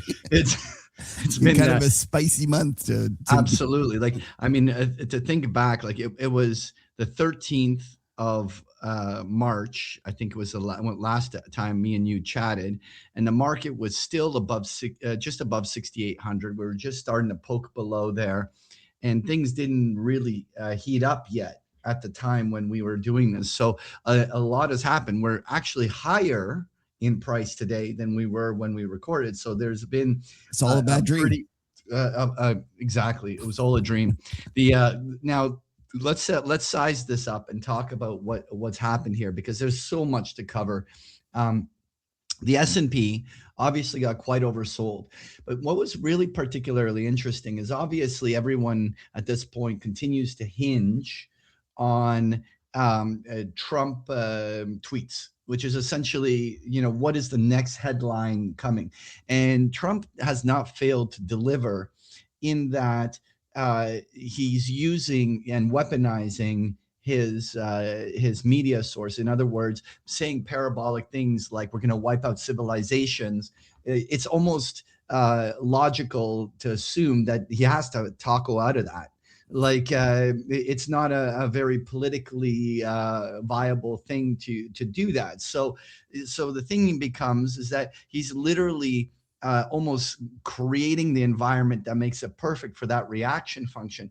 What we basically had was a market that was incredibly stressed with high oil prices. We'll talk about the oil chart here in a moment. And the idea that there was going to be a short-term ceasefire took all of that pent up pessimism and concern and created what was a pretty epic short squeeze on the upside that was driven by everything from a vol collapsing to obviously shorts getting forced to cover, dealers buying, and of course now CTAs that were net short suddenly once again being in a position where they have to start actually potentially buying again on that. I don't know if you have some more specific numbers about CTA positioning, but they certainly are buying now. I find all those numbers very much people assigning a precision to something that is not as precise as they believe. But it's a general thing of understanding where decisions are being made and how many of these CTAs would have to be in a position of being long or short based on their models, right? Right, but the models can vary a lot, and that's the part that I think that many... You're making an aggregate average of something that is all over the map, right? Fair enough. So the S&P made this bounce. So to me, it was impressive in the nature of the bounce, in that from my technical perspective, it's allowed the market to come back into what I call a neutral zone. There's a danger zone where the market has a negative feedback loop where lower prices beget lower prices, and negativity creates this thing of where that selling thing. And by getting the market back above 6,800, only a few hundred S&P points from its all-time high, we've re-entered the trade range that was established for months prior to the breakdown. Like we're literally almost now in the middle of it. And so we're now in a situation where that kind of negative selling pressure is no longer there to act as a accelerant to the downside. Now that doesn't make it bullish, but it certainly does take off the immediate bearishness of from a flows perspective. Now, I say that with a very important caveat. Like over the weekend, we could have a re-escalation of the situation. Monday morning come with oil $20 a barrel higher, and everything I say about things being neutralized would become immediately things. So we're in a situation where the way I am sizing this, you can tell me whether you agree with this or not. With us now coming into a very neutral area into the April OPEX on Friday next week, barring that there isn't a geopolitical re-escalation, the odds are that it's going to be a very neutral week. More likely than not that we're going to actually stay within this trade range. Maybe we go towards 7,000, maybe we retest 6,800, but I don't think that the market on its own will make an extraordinarily big move next week. But I say that with a caveat because we're living day by day on the next tweet or the next re-escalation or the next major missile strike occurring. And if right now, there are a number of people that I follow that are saying that, well, the strait hasn't really been reopened. There's skepticism, but the thing is the market doesn't seem to give a shit about what's actually happening. It's the optics of the fact that that things have de-escalated and are moving a certain direction.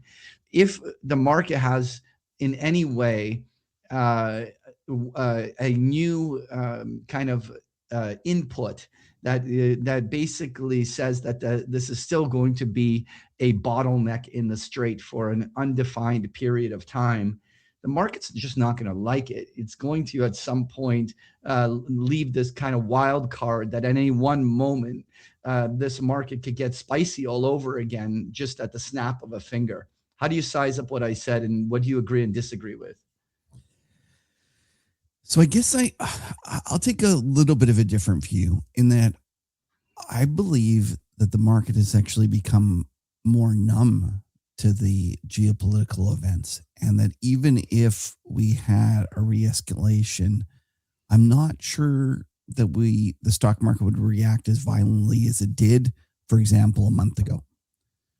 And that increasingly, barring some truly horrific event, but something really, really terrible, but obviously, something that's off the charts in terms of thinking about. And I don't even want to say those out loud. That would obviously affect the market, and it would make a new leg down. And I also believe that a lot of folks have cashed in their hedges, and that the market is not protected to the downside as much as it had previously been. So it will be more vulnerable if we were to get something that would be able to push it lower. But Patrick, I'm not sure that the market cares anymore as much about the geopolitical events. And really, the only reason you should care about geopolitical events is because it affects either the economy and then ultimately the earnings. That should be the reason that you're trading geopolitical events.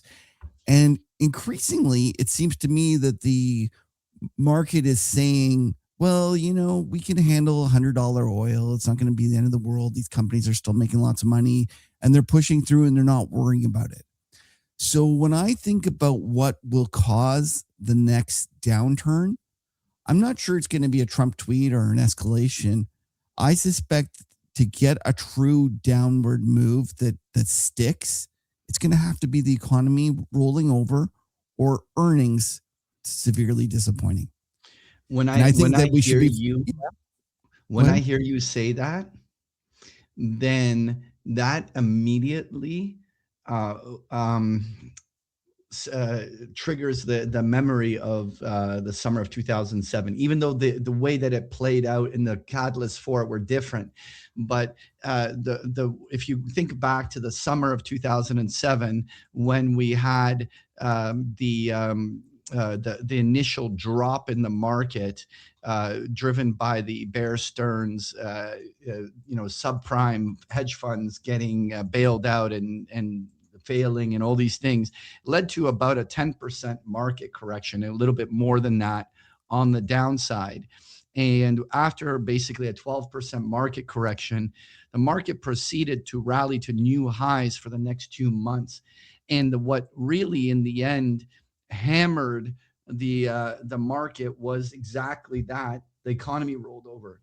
And so to me, when I hear you say that, then I think of this analog. And Patrick, it's so funny that you mentioned that, because I have a good friend that is very bearish, and recently he's just been pulling out his hair saying, I don't get it. I don't see why the market doesn't understand that things are bad, that this situation in the Gulf is really a big issue, and that the economy is going to struggle from this. And I told him, I brought up the 2007 example. I said, look at this. We had a situation where even Kramer knew that the real estate market was in trouble. And can you pull that chart up again? Can we go back to there? Because yes. I think it's really important to remember this. In my mind, when I think about Kramer's "they know nothing" speech, it was on the way down near the bottom. He was panicking, and that was it. When you look at it and you actually put it out, I think it was somewhere in there. It was down 10%. It went down another 3% after his speech. Yeah. And then after that, rallied up to new highs. So the fact that the economy was in trouble was so obvious that even Kramer knew it, yet the stock market still went to new highs. And that just shows to me that, when people tell me that the market is efficient, I just call bullshit. The market makes mistakes all the time. And the real question is this a mistake or not? And is this, in the grand scheme of things, are we about to roll over? I suspect it will take the actual economy rolling over before people start to make significant changes to their portfolios. So let's move on to some of these other things, because I'm talking about economy. I want to talk about rates, and I want to talk oil, because that's, I think, more relevant to us. So we shouldn't talk about it with the S&P. So let's leave the S&P with this.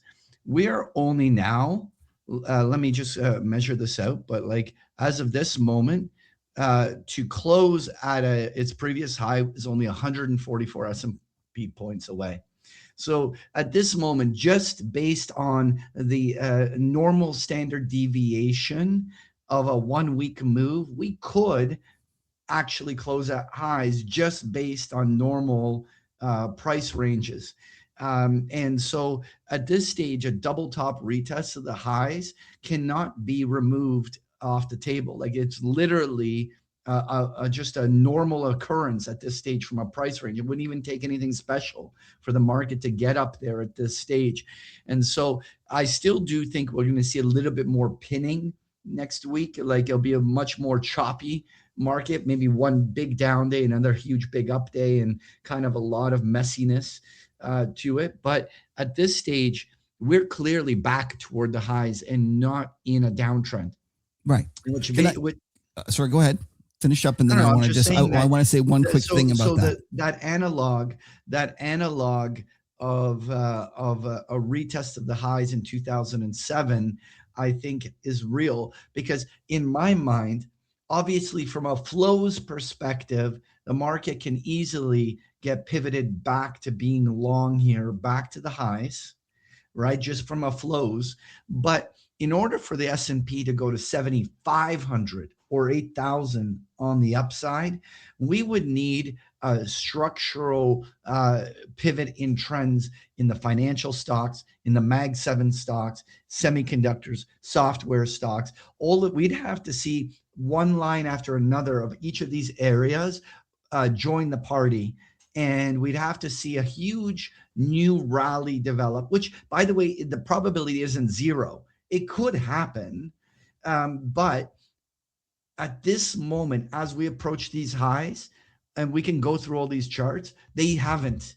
Like, I mean, and so this is where we have to be careful about getting, while they're short term, it looks like it could go a little higher. It's still not clear that we've got a bull market signal here. One of the things I just want to leave on when we think about the stock market is that there's a lot of bulls, high-fiving it, talking about how the bears are so wrong and that this is just an unbelievably strong market and you can't keep America down. And I was pulling up the 6-month return for the S&P 500, and it's zero, Patrick. Yeah. It's zero. NASDAQ's down 3.5%. Mag 7's down 9.5%.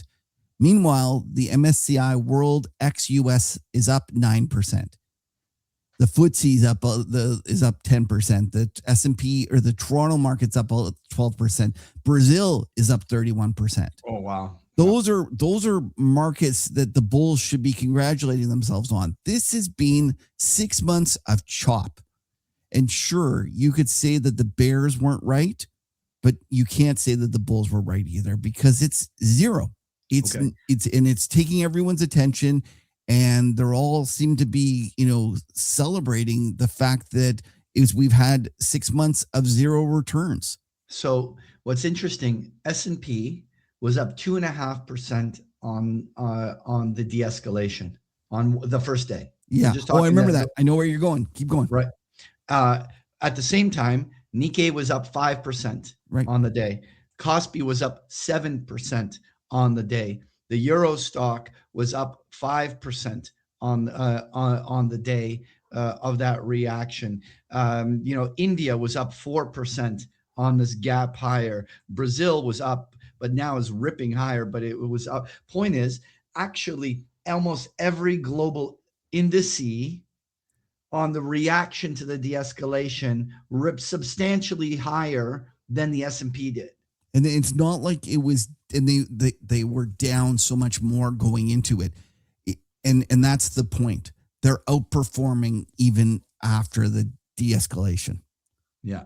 So this is evident in the way that you can observe the price behavior for sure. Let's touch on a couple of the subsectors within the S&P that really sizes up. First of all, the equal weight index bounced, but not as evidently as the main S&P. The S&P is literally 144 S&P points away from its previous highs. We've just approach the Fibonacci retracement zone of the equal weight index. So it's not so evident. And so what's clear is that there was a huge rebound in many of the tech names. This is where thing, but when I want to size up the magnitude of that. Now, first of all, let's take a look at the NASDAQ. Sure, nice bounce, but we've only made it back to the February high, but it is still a good bounce. But look at this, the software index, a fresh new low. I know today. It's literally it's so for sale. Yeah. It's like nobody is playing this for the rebound whatsoever. Like this is getting killed. And even the Mag 7s, while they did bounce, I mean, this is not exactly that impressive. We just made it back to the 50-day moving average and 50% retracement, which is a very typical reaction from an oversold market. So, and even like, for instance, it's nice that the financials, the XLF, got back to its 50-day moving average, but it again is not even near the 50% retracement of its move. Like these, the financials, the Mag 7s, the software, these areas have been the dogs, and it is very premature to somehow suggest that there's new trends emergent there. And now the question then becomes, well, what part of the market then is getting this impulse, right? Like, what is it that that is thing? Because I mean, energy stocks certainly didn't, do great. Obviously, as oil comes off the highs, while you can 100% play the energy space long term based on the fact that it's underowned, underinvested, and now global oil infrastructure is going to be a huge investment. All these different things have potential, but it doesn't change the fact on the short term, everyone's been using energy stocks as their way to play their oil bets. And so this kind of has been getting on the short term a risk on, risk off based on what's been happening to oil. And so we're seeing a little bit of weakness, but this is not contributing to the S&P. This is what the point I want to highlight, right? And so, yeah, while we've seen some industrials have a pretty solid gap higher, this is clearly the kind of space of where you're getting that reaction. So the point being, like even materials recovered half decently, but overall, I'd have to say it's hard to find leadership in the United States where this big rally is about to come from, and at least hasn't developed yet. Because in bull markets, it could take weeks or months, and you start seeing new flows developing.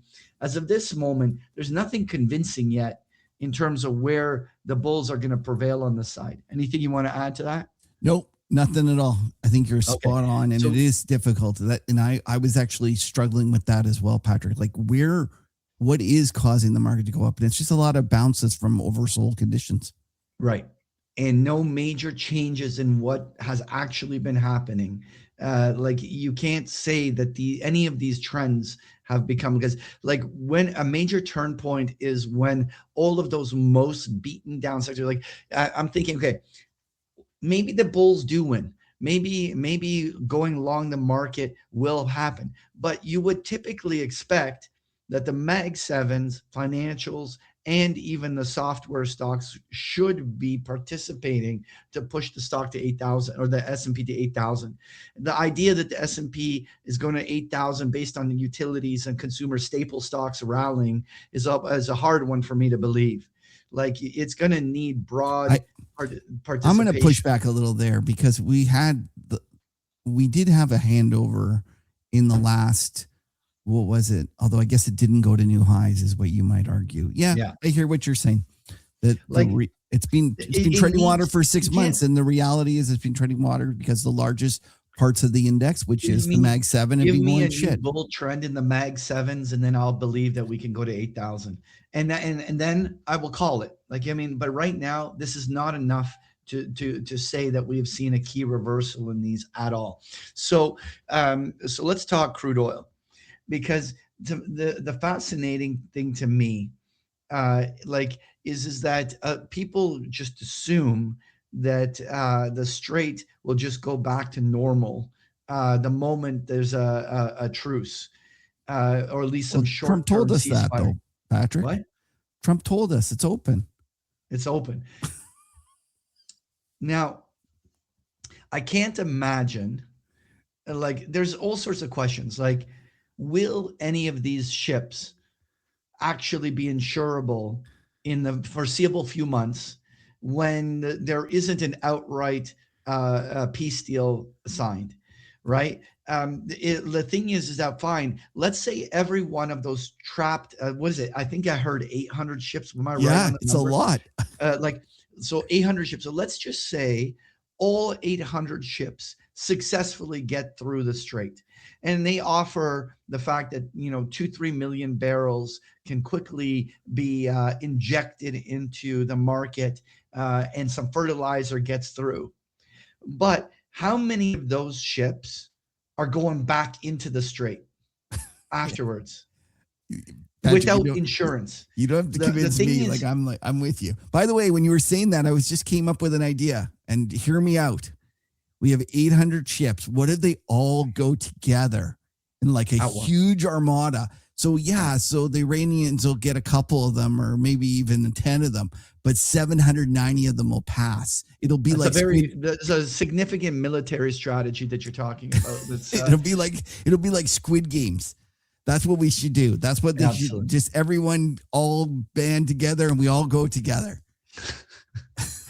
Point being is that there's a big question mark around 3 to 5 million barrels of a day of production that is not clear what will happen. And even if the strait reopened with the infrastructure damage and so much other things, it is we're in a new oil regime. There's no way we're going back to $60 oil in this any interim period. Maybe 2-3 years from now. If the Goldilocks scenario happens, then we could go back to $60 or even lower in a Goldilocks scenario of everything working out. But it's not an interim solution, and the reality is that if oil conditions stay tight, oil is priced to the marginal barrel.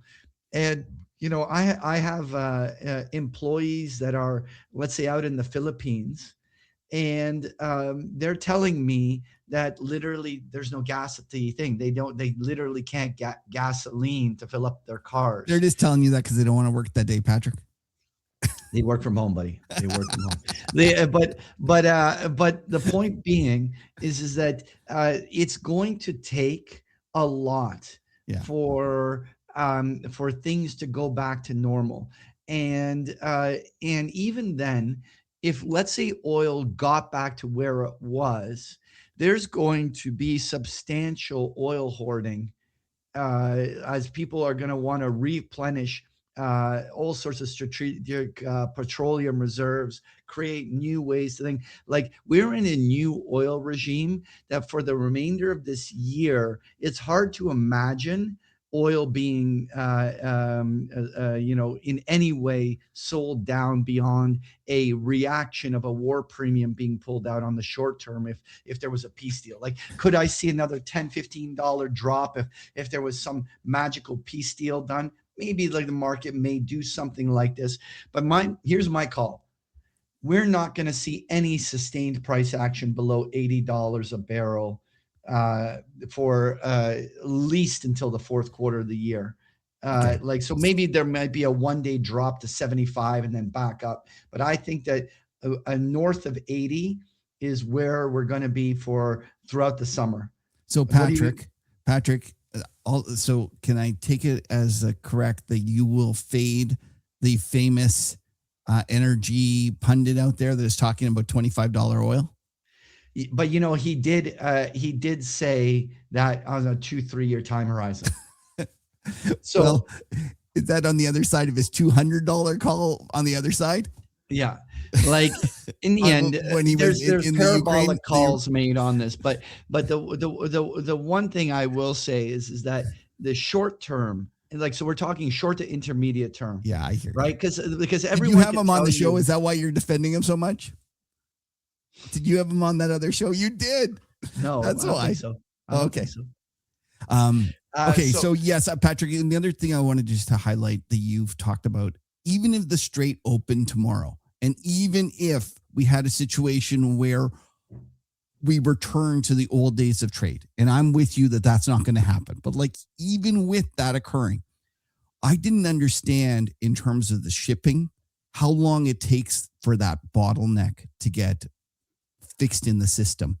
I clipped this fellow that's a shipping expert, and he said for every day that we have the ships sitting there not doing anything, it takes a week to clear out the system, like in terms of redoing it, because all of a sudden they all leave at the same time, and it takes a while. And don't forget, they go somewhere and they all can't park at the same time, so it's not as easy.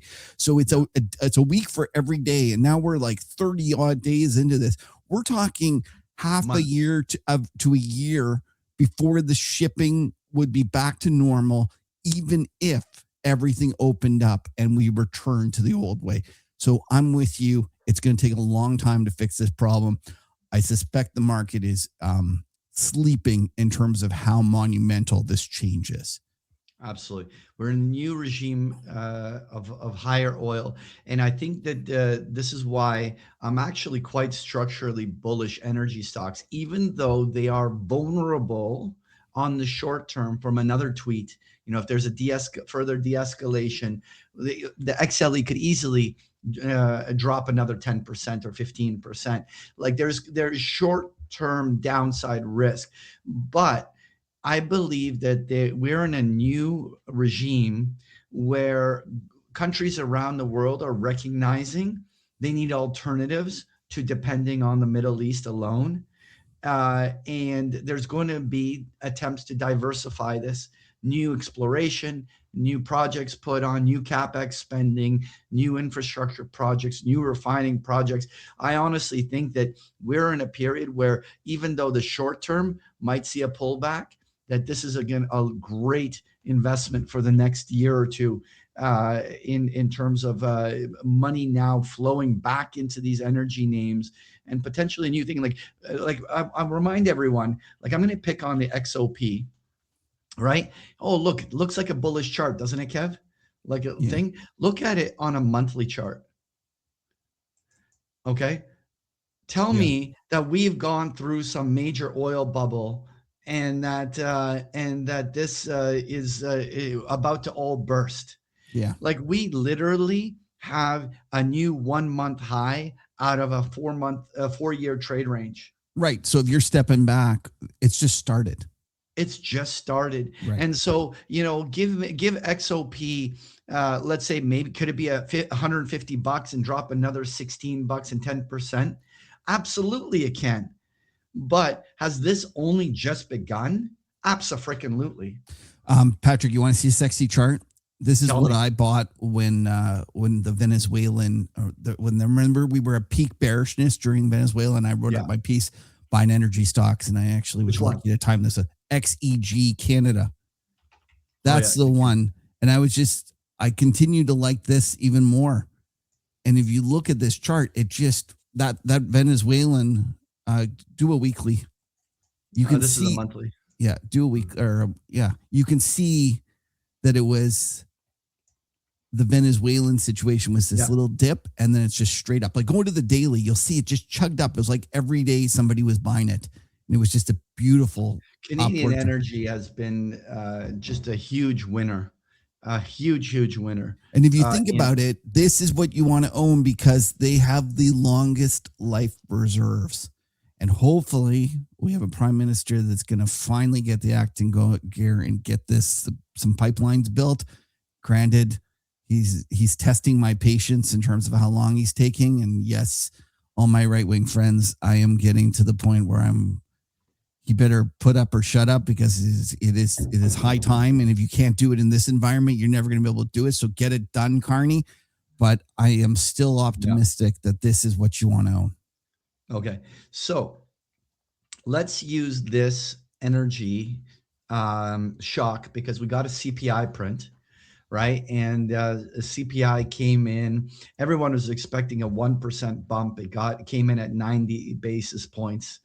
0.9, and obviously a big transitory inflation hit in the numbers. There's no denying what it is, right? Like it was clearly a big jump on the upside of inflation.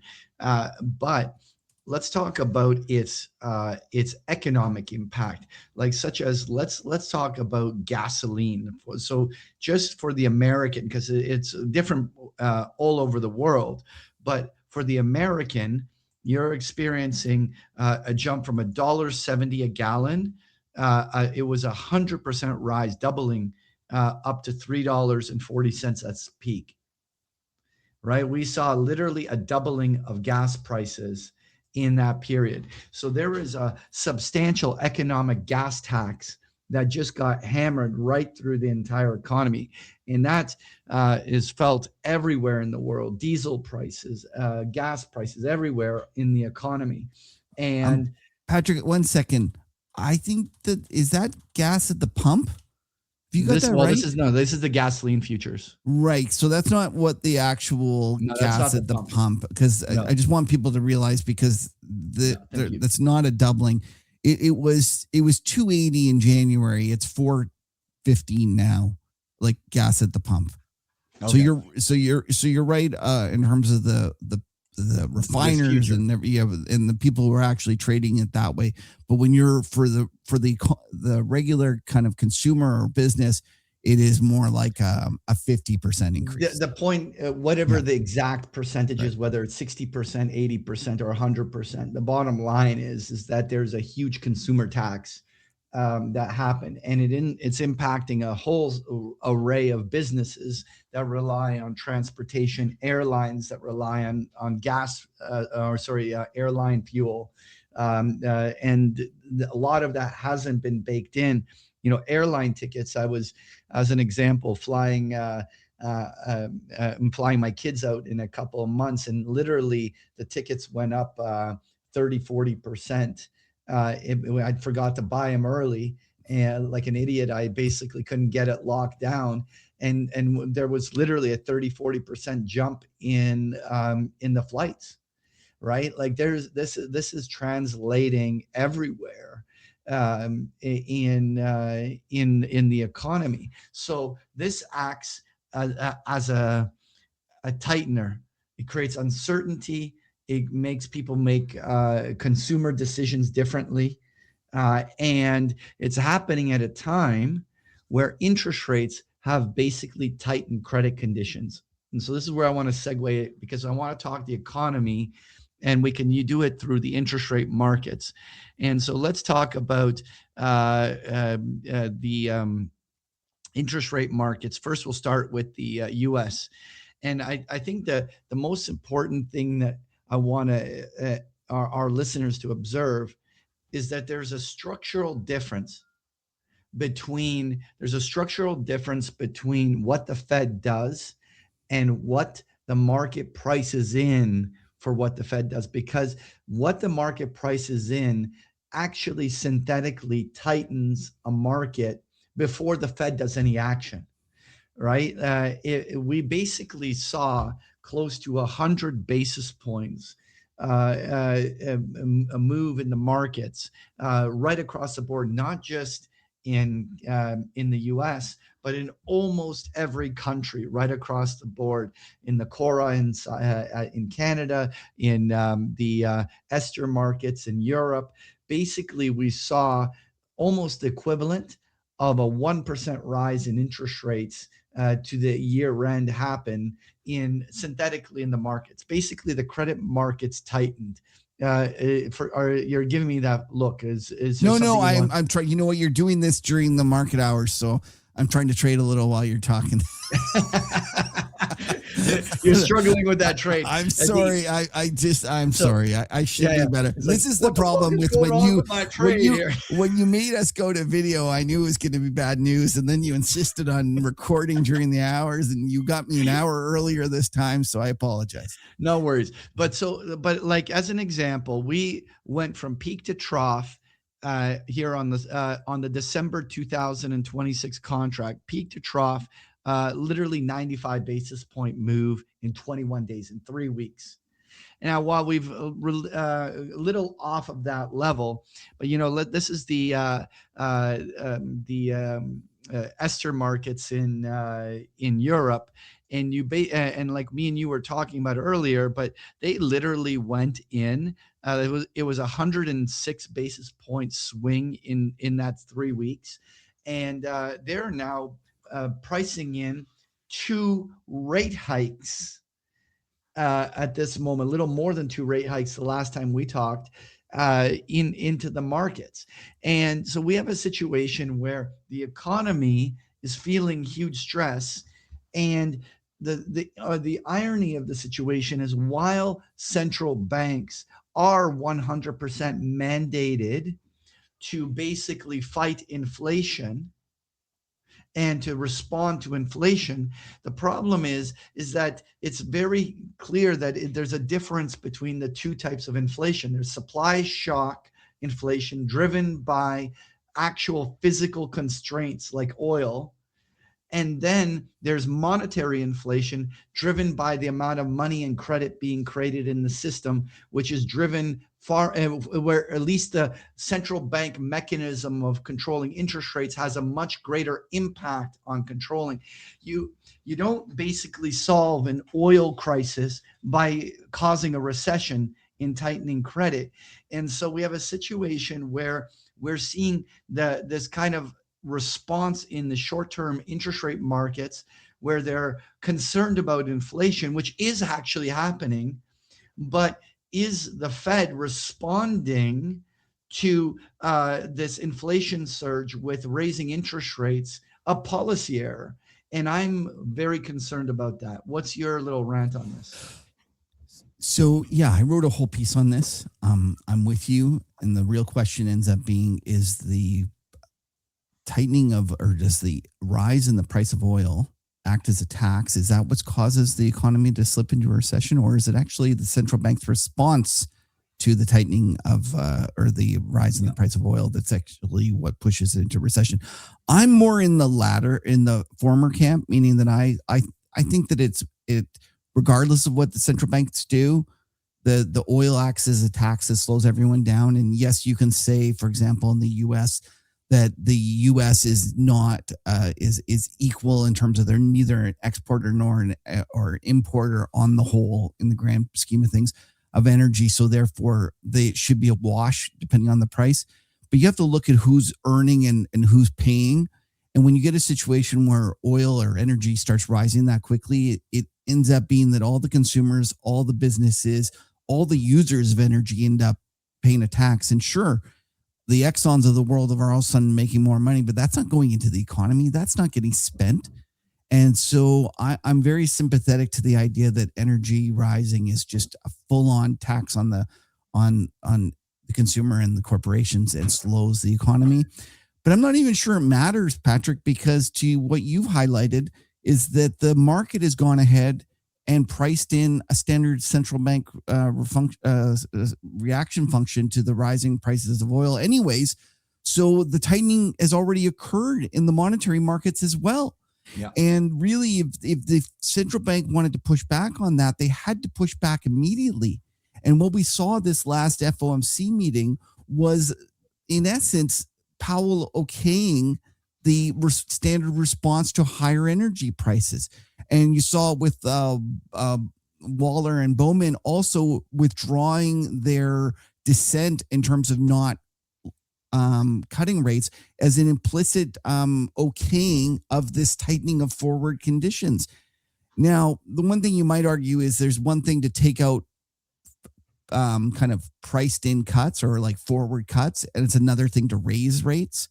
And that's the difference between SOFR and S2 at this moment. So in essence, the reality is that the Fed, I'd be very shocked if they raised rates, but they might not cut them like they were gonna. And to me, that's still a tightening of financial conditions. The central bank in Europe and in the UK, they're not as lucky. They're not a dual mandate society. They're not a dual mandate central bank, and so they don't have the maximize employment section that the Federal Reserve has. So they might be more prone to making a policy error and actually having to go and raise rates. And that is one of the things that people are worried about. But can I just say one last thing? Because you mentioned the fact that in essence, implicit in your argument was that the Federal Reserve should push back and not raise rates into this tightening of energy prices because of the supply shock. And what a central banker might say to that is, if they don't do that, it allows expectations to rise. And expectations they view as just as important as actual inflation. So unfortunately, but the reaction function to that is creating conditions from which a recession can occur. I'm not disagreeing with you, but I'm the alternative for them that they are weighing is if they don't do that, then it could create a situation where inflation expectations rise because the central bank is not credibly pushing back on inflation. I don't think that's the case. If I was at the central bank, I would very much be saying there's no sense in tightening into a supply shock on oil. I 100% agree with you, Patrick. I'm just presenting the argument that they might make, all of which leads us to the same place where we're on the same page in that we believe that this likely is sowing the seeds for the next turn down in the economy, which ultimately, strangely enough, makes fixed income a better buy, not a worse buy. That's where I wanted to go with this. So quickly, just to be clear, so that there's no misinterpretation, going out to the end of the year, there's a 70% probability that rates remain unchanged and a 26% probability there's a cut. So there is no rate hikes being priced in the United States. It's only the ECB and in Europe where rate hikes have been actually priced in, which makes the European market, to me, actually much more interesting than the US one. Because as far as I'm concerned, Kevin, you can correct me if I'm wrong, Europe being an import nation of energy and fertilizers and food in general means that they are much more sensitive to what just happened in the Middle East. And they are therefore most likely to be the ones to fall into a recession before the US does. So I would argue that Europe will be in a recession before the Americans are. And yet they're the ones pricing in rate hikes, not in the US. And so to me, why would you waste your time trading this on the SOFR and the Fed path? To me, the layup is actually focusing on the European market, which I think is the one that is far more mispriced. Okay. What is your response? Well, so I understand your argument. I'm sympathetic to it. I guess if I wanted to take the other side, I would argue that with our view that energy is going to stay elevated, it's going to be difficult for inflation to come down. And so even if we believe that this will cause a recession in Europe, the reality is that they aren't, again, mandated by employment. They are mandated by inflation. So a recession in itself in Europe might not be enough to actually cause the central bank to lower rates. Right? And that's the worry you have. That seems it's an interesting take, but at some stage, the interesting part, Kev, that I want to think about. Okay, so right now, clearly, CPI for Europe and for the United States is more or less baked in $100 oil, because this drop here is not in the last CPI number. And so when the CPI calculations were made, oil was a little bit higher than where we are today. Or let's say at this price, let's just call it flat, that we're more or less in this vicinity of there.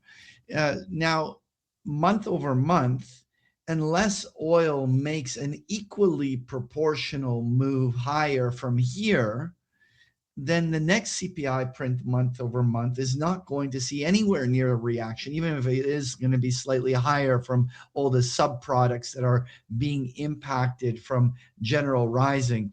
Point here is that unless we're going to $150 or $200 oil, then this is going to be, in my opinion, 100% a transitory inflation shock that'll be cleared out in 3 months. Within 3 months of numbers, if oil stays in this vicinity of $100 a barrel, that the CPI numbers through months of it working through the system, because there's also sorts of sub products that are energy based that are going to end up having higher prices. So it's not done in 1 month. But I would argue that it will take a move above $100 in oil for this transitory oil impact to have any needle move on the CPI after a month. So one of the things that you need to remember, though, is that the inflation is actually embedded in those curves already. So one of the things that you mentioned is that you expect inflation to go up over the next 3 months. I'm pulling up the inflation curve as we speak, and you're absolutely correct. Inflation for the next 3 months is expected to be higher. It's expected to be 335 next month. It's 385 and 395, and then it's going to go back down. So one of the things that I worry about in terms of your analysis is that if oil doesn't fall as much as is priced into the curve, and the curve, the inflation. Oil, no, oil doesn't have to go down. No, but don't forget, they've already the inflation swap market and the bond market has already taken into account what you are kind I get of. it. But it's already in the market, so it's all about what oil does versus expectations. Like you're always trading the forward thing, and I'm not sure if what exactly the inflation swap curve has priced in and how much they're expecting oil to drop, because don't forget, it's difficult to know because there's so many different parts of the inflation. It's not just oil. So it's a bet on housing. It's a bet on tariffs. It's a bet on a million different things. But my only pushback to your argument is what you are talking about in terms of the shock of oil going up, causing prices to rise, and then no longer going up again is already built into the market. So if they're expecting oil to go back down and it doesn't end up going back down, like let's just imagine that in the inflation swap curve, they're looking at it, and let's just say they're pricing it off of the crude oil futures curve. Yeah. Right. And the crude oil futures curve is much lower in further months. So if we get a situation where oil just stays the same, doesn't do anything, then the forward curve is going to have to rise up, and therefore inflation will actually be higher than is currently priced in. And that's what you're trading. You're always trading what the market is priced in, the forward expectations. So just keep that in mind when you're thinking about it. Right. Now, I'll tell you that I suspect that a higher energy price will increasingly encourage people to buy more long-dated fixed income, because the higher the energy price goes, the more they will expect the economy to roll over. So let's talk about this, because to me, this is the long bond here, which obviously ate a substantial decline. Like, I mean, what was that? A 6% decline? Let me just see here. That was 6% decline from peak to trough during the month of that decline. So long bonds, obviously, with inflation being an input, but again, we're talking about 30-year inflation expectations versus supply shock, short-term transitory inflation. Right. And the point here is bonds still took it on the chin no matter what. And the long bond took it pretty hard because it's just long duration and it's going to be more volatile.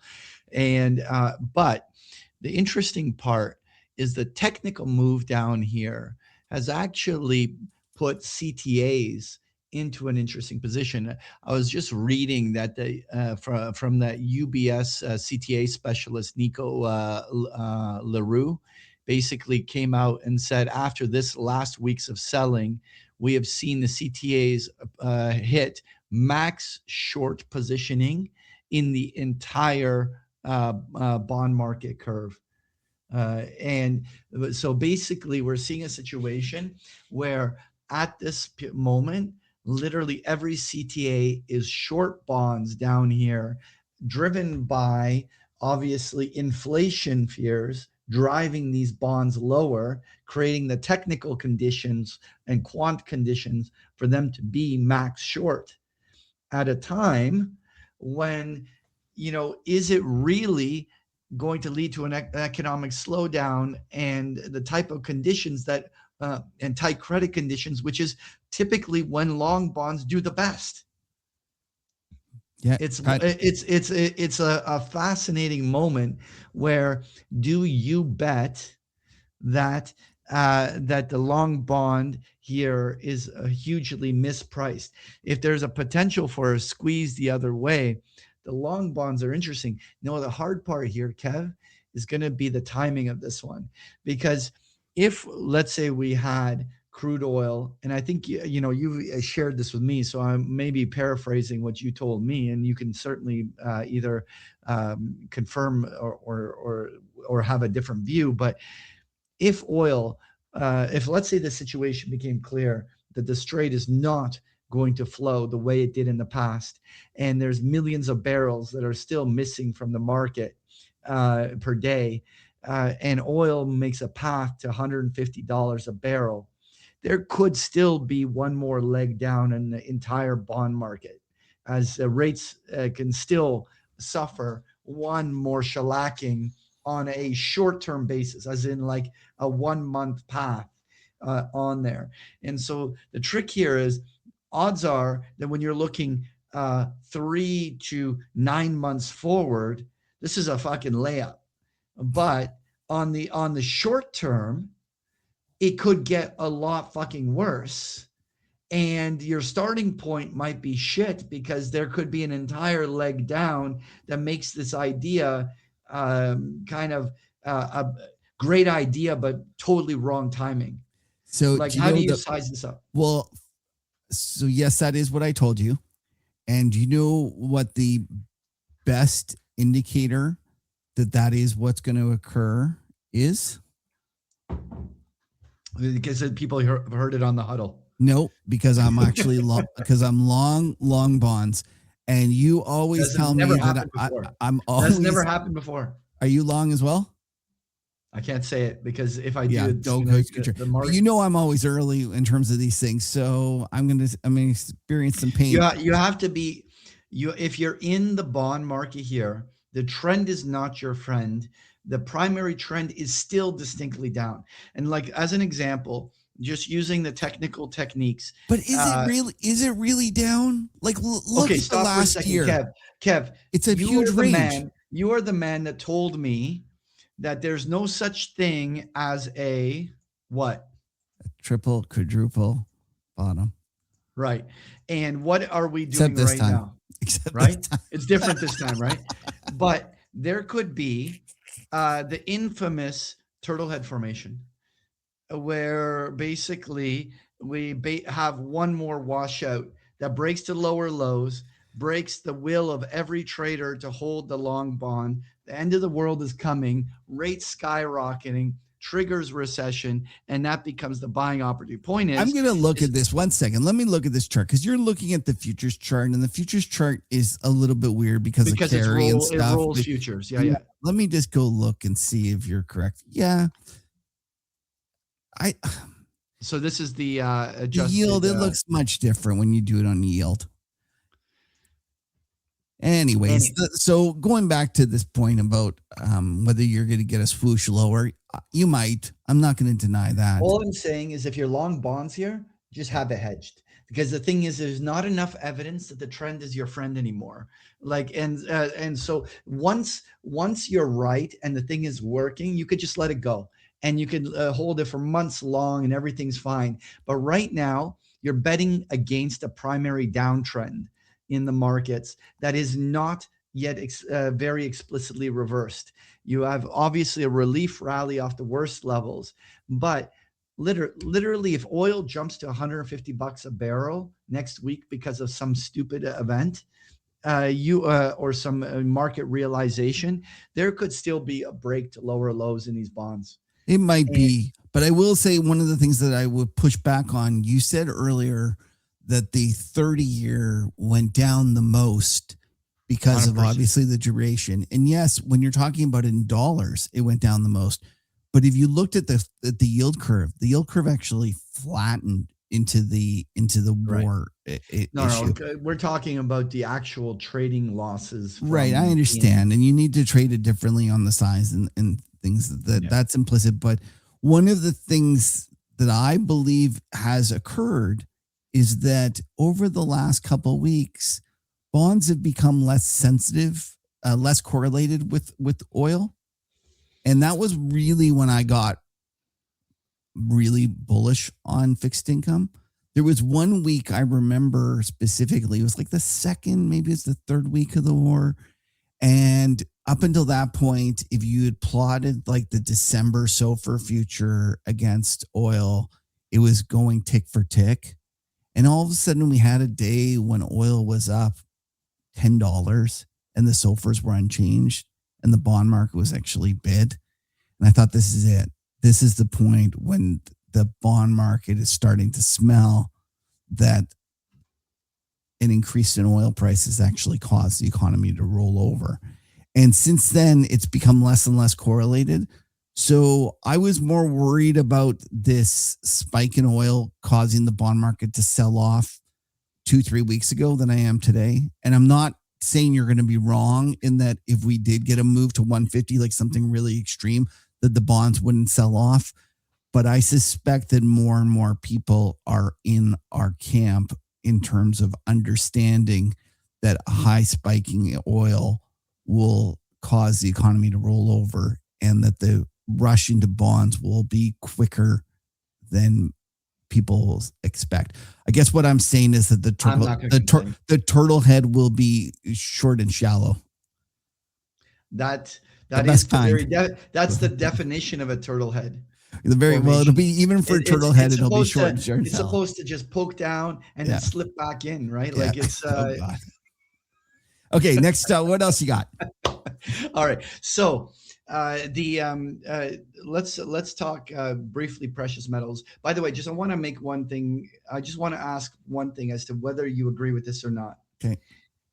While recession risk is possible in the United States, and because of the nature of our trading, we spend a lot of time myopically focused on the U.S. economy and the state of the U.S. Are you in agreement that the rest of the world is far more vulnerable to starting the recession before the U.S.? Like where the origin story of a recession, do you think the recession could come U.S. first, or is it likely to emanate where the rest of the world weakens and ultimately drives a recession in the U.S.? Like, what is the order of operations that you envision? I think it's going to play out that way. Do you push back on this? Yeah, I guess I do. And the reason I do is because, first of all, everyone expects it to play out that way. That is, I haven't heard a single person say that. That Europe's going into a recession before the U.S.? Okay. I maybe I'm an ostrich with my head in the ground. I challenge you to find someone that thinks the opposite. Everyone's worried about the fact that they're more exposed in terms of energy and they're closer and that they're raising rates. That is the consensus, and that the U.S. That's why U.S. supposedly money has been rushing into U.S. stocks, because they've been trying to go into the economy that is less vulnerable to a recession. My pushback to that would be that I don't believe monetary moves markets as much as moves economies as much as folks believe, and that I'm not as fussed about raising rates And I'm also more interested in the fiscal situation. So to me, I see Trump going and asking for more money for the war and cutting of fiscal stimulus to the rest of the economy. And depending on what Europe does and the fiscal policies, I might say that if depending on how the fiscal plays out, then maybe Europe doesn't do as bad as everyone is expecting. So ultimately, I'm of the opinion that fiscal matters more than monetary, and I'm not sure how the fiscal is going to play out on the two countries. So therefore, I'm less willing, as most others, to say Europe is definitely going to the recession first. All right, but we're already an hour into this market talking chart, so let's keep going. Go to the next one. No, one last thing and we're done. Yeah. Okay. I just needed to give lip service to this inflection point on precious metals. And obviously, there's been a lot of people that remain in the bull camp in gold. And in fact, I will say that I long-term continue to believe that there's a major gold bull market underway. But we did have a parabolic blow-off top and a key retest, which has all of the hallmark characteristics of not a bubble, like a bubble top, a blow-off top that would typically happen at a peak market.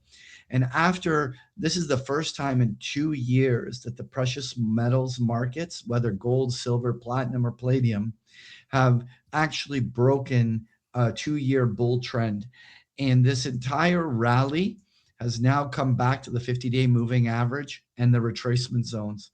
And I simply want to highlight that if, in fact, this precious metals correction is not over, and if things like, for instance, silver is destined to do an Eiffel Tower formation and still retest, $50+ or lower on the downside, this is a highly vulnerable moment where, as we approach these moving averages and these fib zones, that this is typically where they would reverse back down and resume another round of selling.